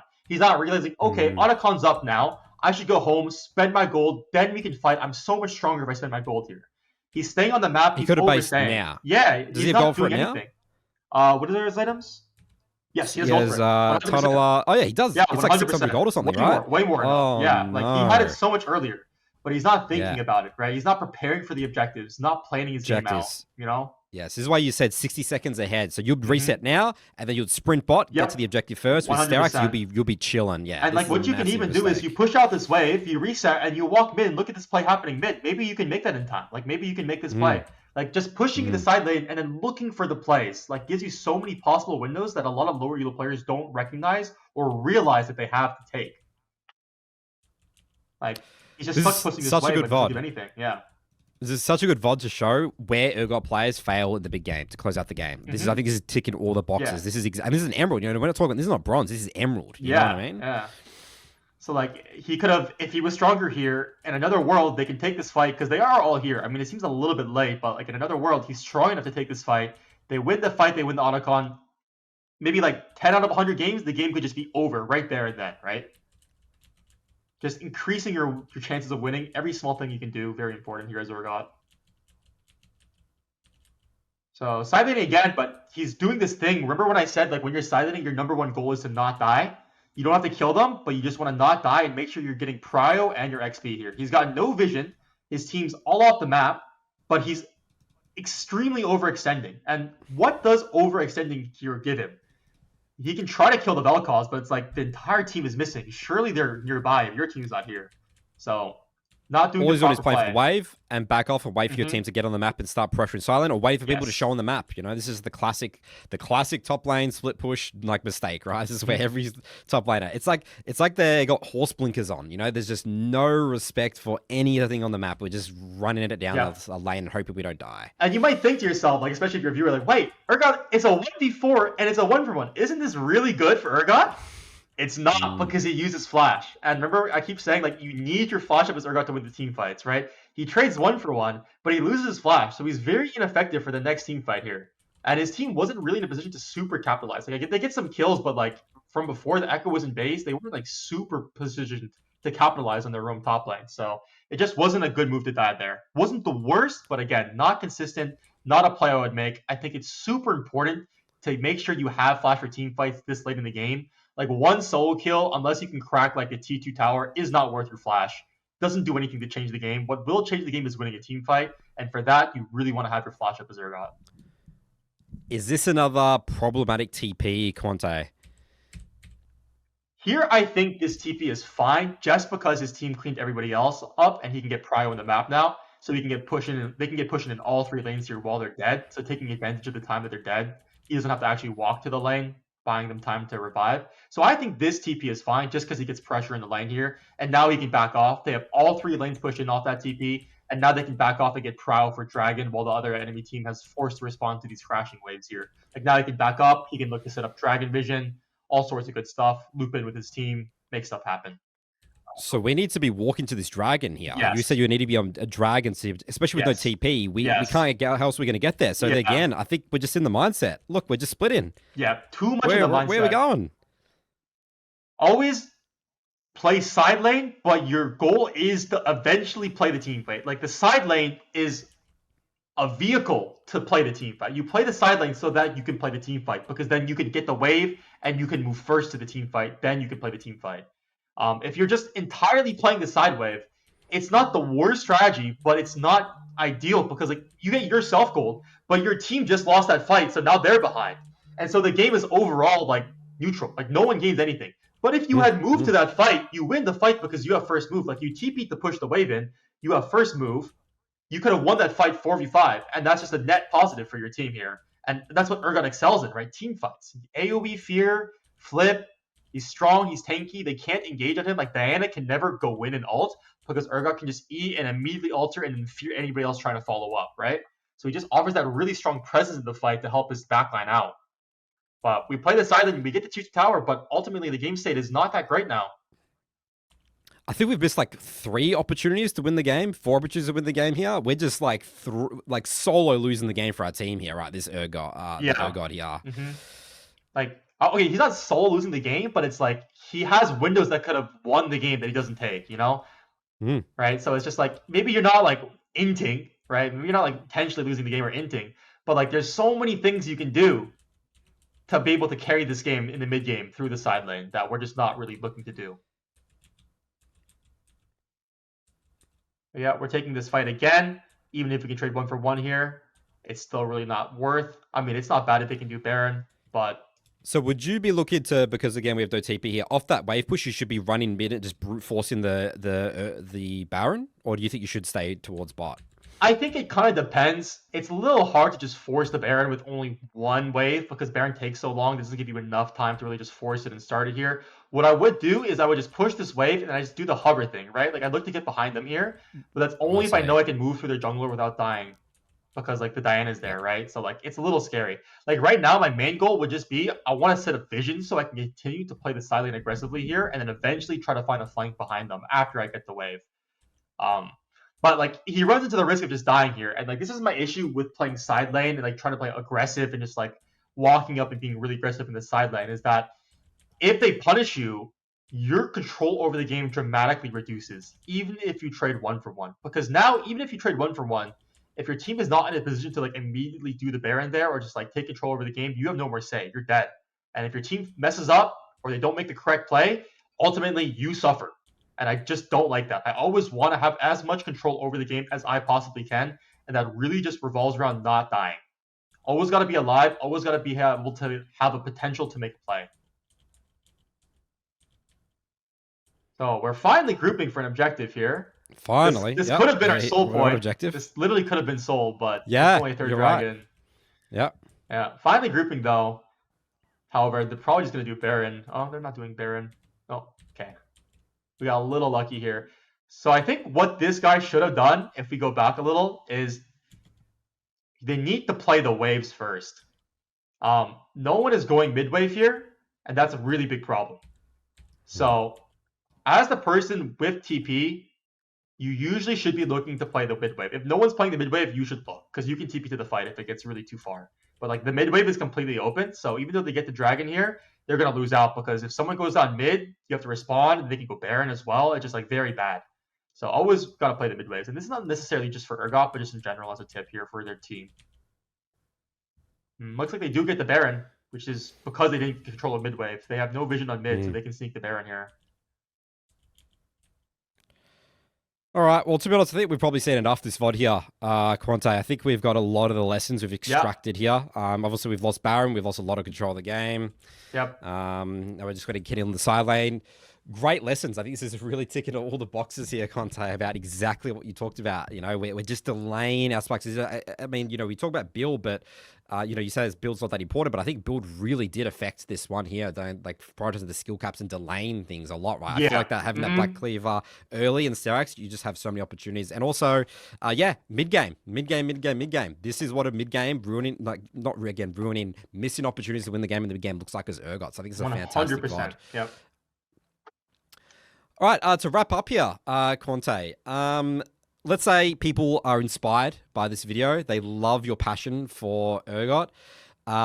What are some big 20%ers, let's say, to someone picking up learning Urgot? What should people focus on first to get max results with this champion? First thing, just be consistent.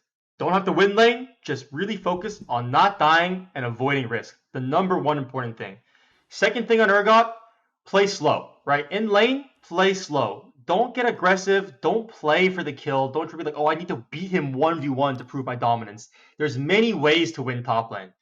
Play wave management. Play to set up a jungle gank.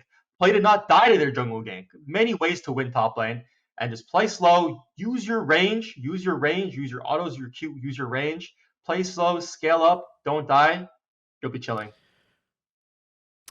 And last question for you, Quante. I want you to be a bit of a Urgot salesman here. Okay. Why should people play Urgot? How do we get more people playing Urgot? You've already mentioned before you think Urgot's a great top lane champion to be learning fundamentals and sort of also play the macro side of things rather than the Riven, the mechanics max.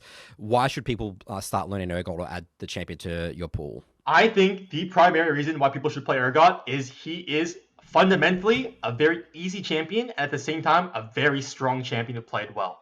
He has a very consistent game plan that is easy to replicate throughout all your games across many matchups. He has consistent, defined item spikes and win cons, like not falling behind, hitting your E, making sure you have flash up, and you have very defined item spikes at level 9, level spikes at level 9 and level 13 when you get reduced shotgun legs, and then you have very defined item spikes at Black Cleaver, at Sterix, right? So it gives you very clear goals to be able to play for, which is easy to tell as a newer player. So that's the main thing I'd say. Yep. After this video, I want to see people playing Urgot. I think this is such an underrated champion in the top lane, so I absolutely agree with you there. All right, awesome, Quante. Final shout-outs. Where can people find you? Yeah, it's twitch.tv/Quante or Quante LOL on every other platform, Instagram, YouTube, Twitter. Appreciate you guys having me. I really appreciate it. And I'm glad to have gotten this talk about Urgot to try to spread it to the masses some more. I love this champion. I want to see more people playing him. I think he has really strong potential. Yeah, very informative. I learned a lot about this champion. Even me is playing, a bit of Urgot myself. The macro. I love the way you think about the macro side of things and the structured game plan. So I really, really love this. Thank you. All right, guys, that wraps up our episode today. We'll see you guys in our next one. Thanks for having me. Take it easy.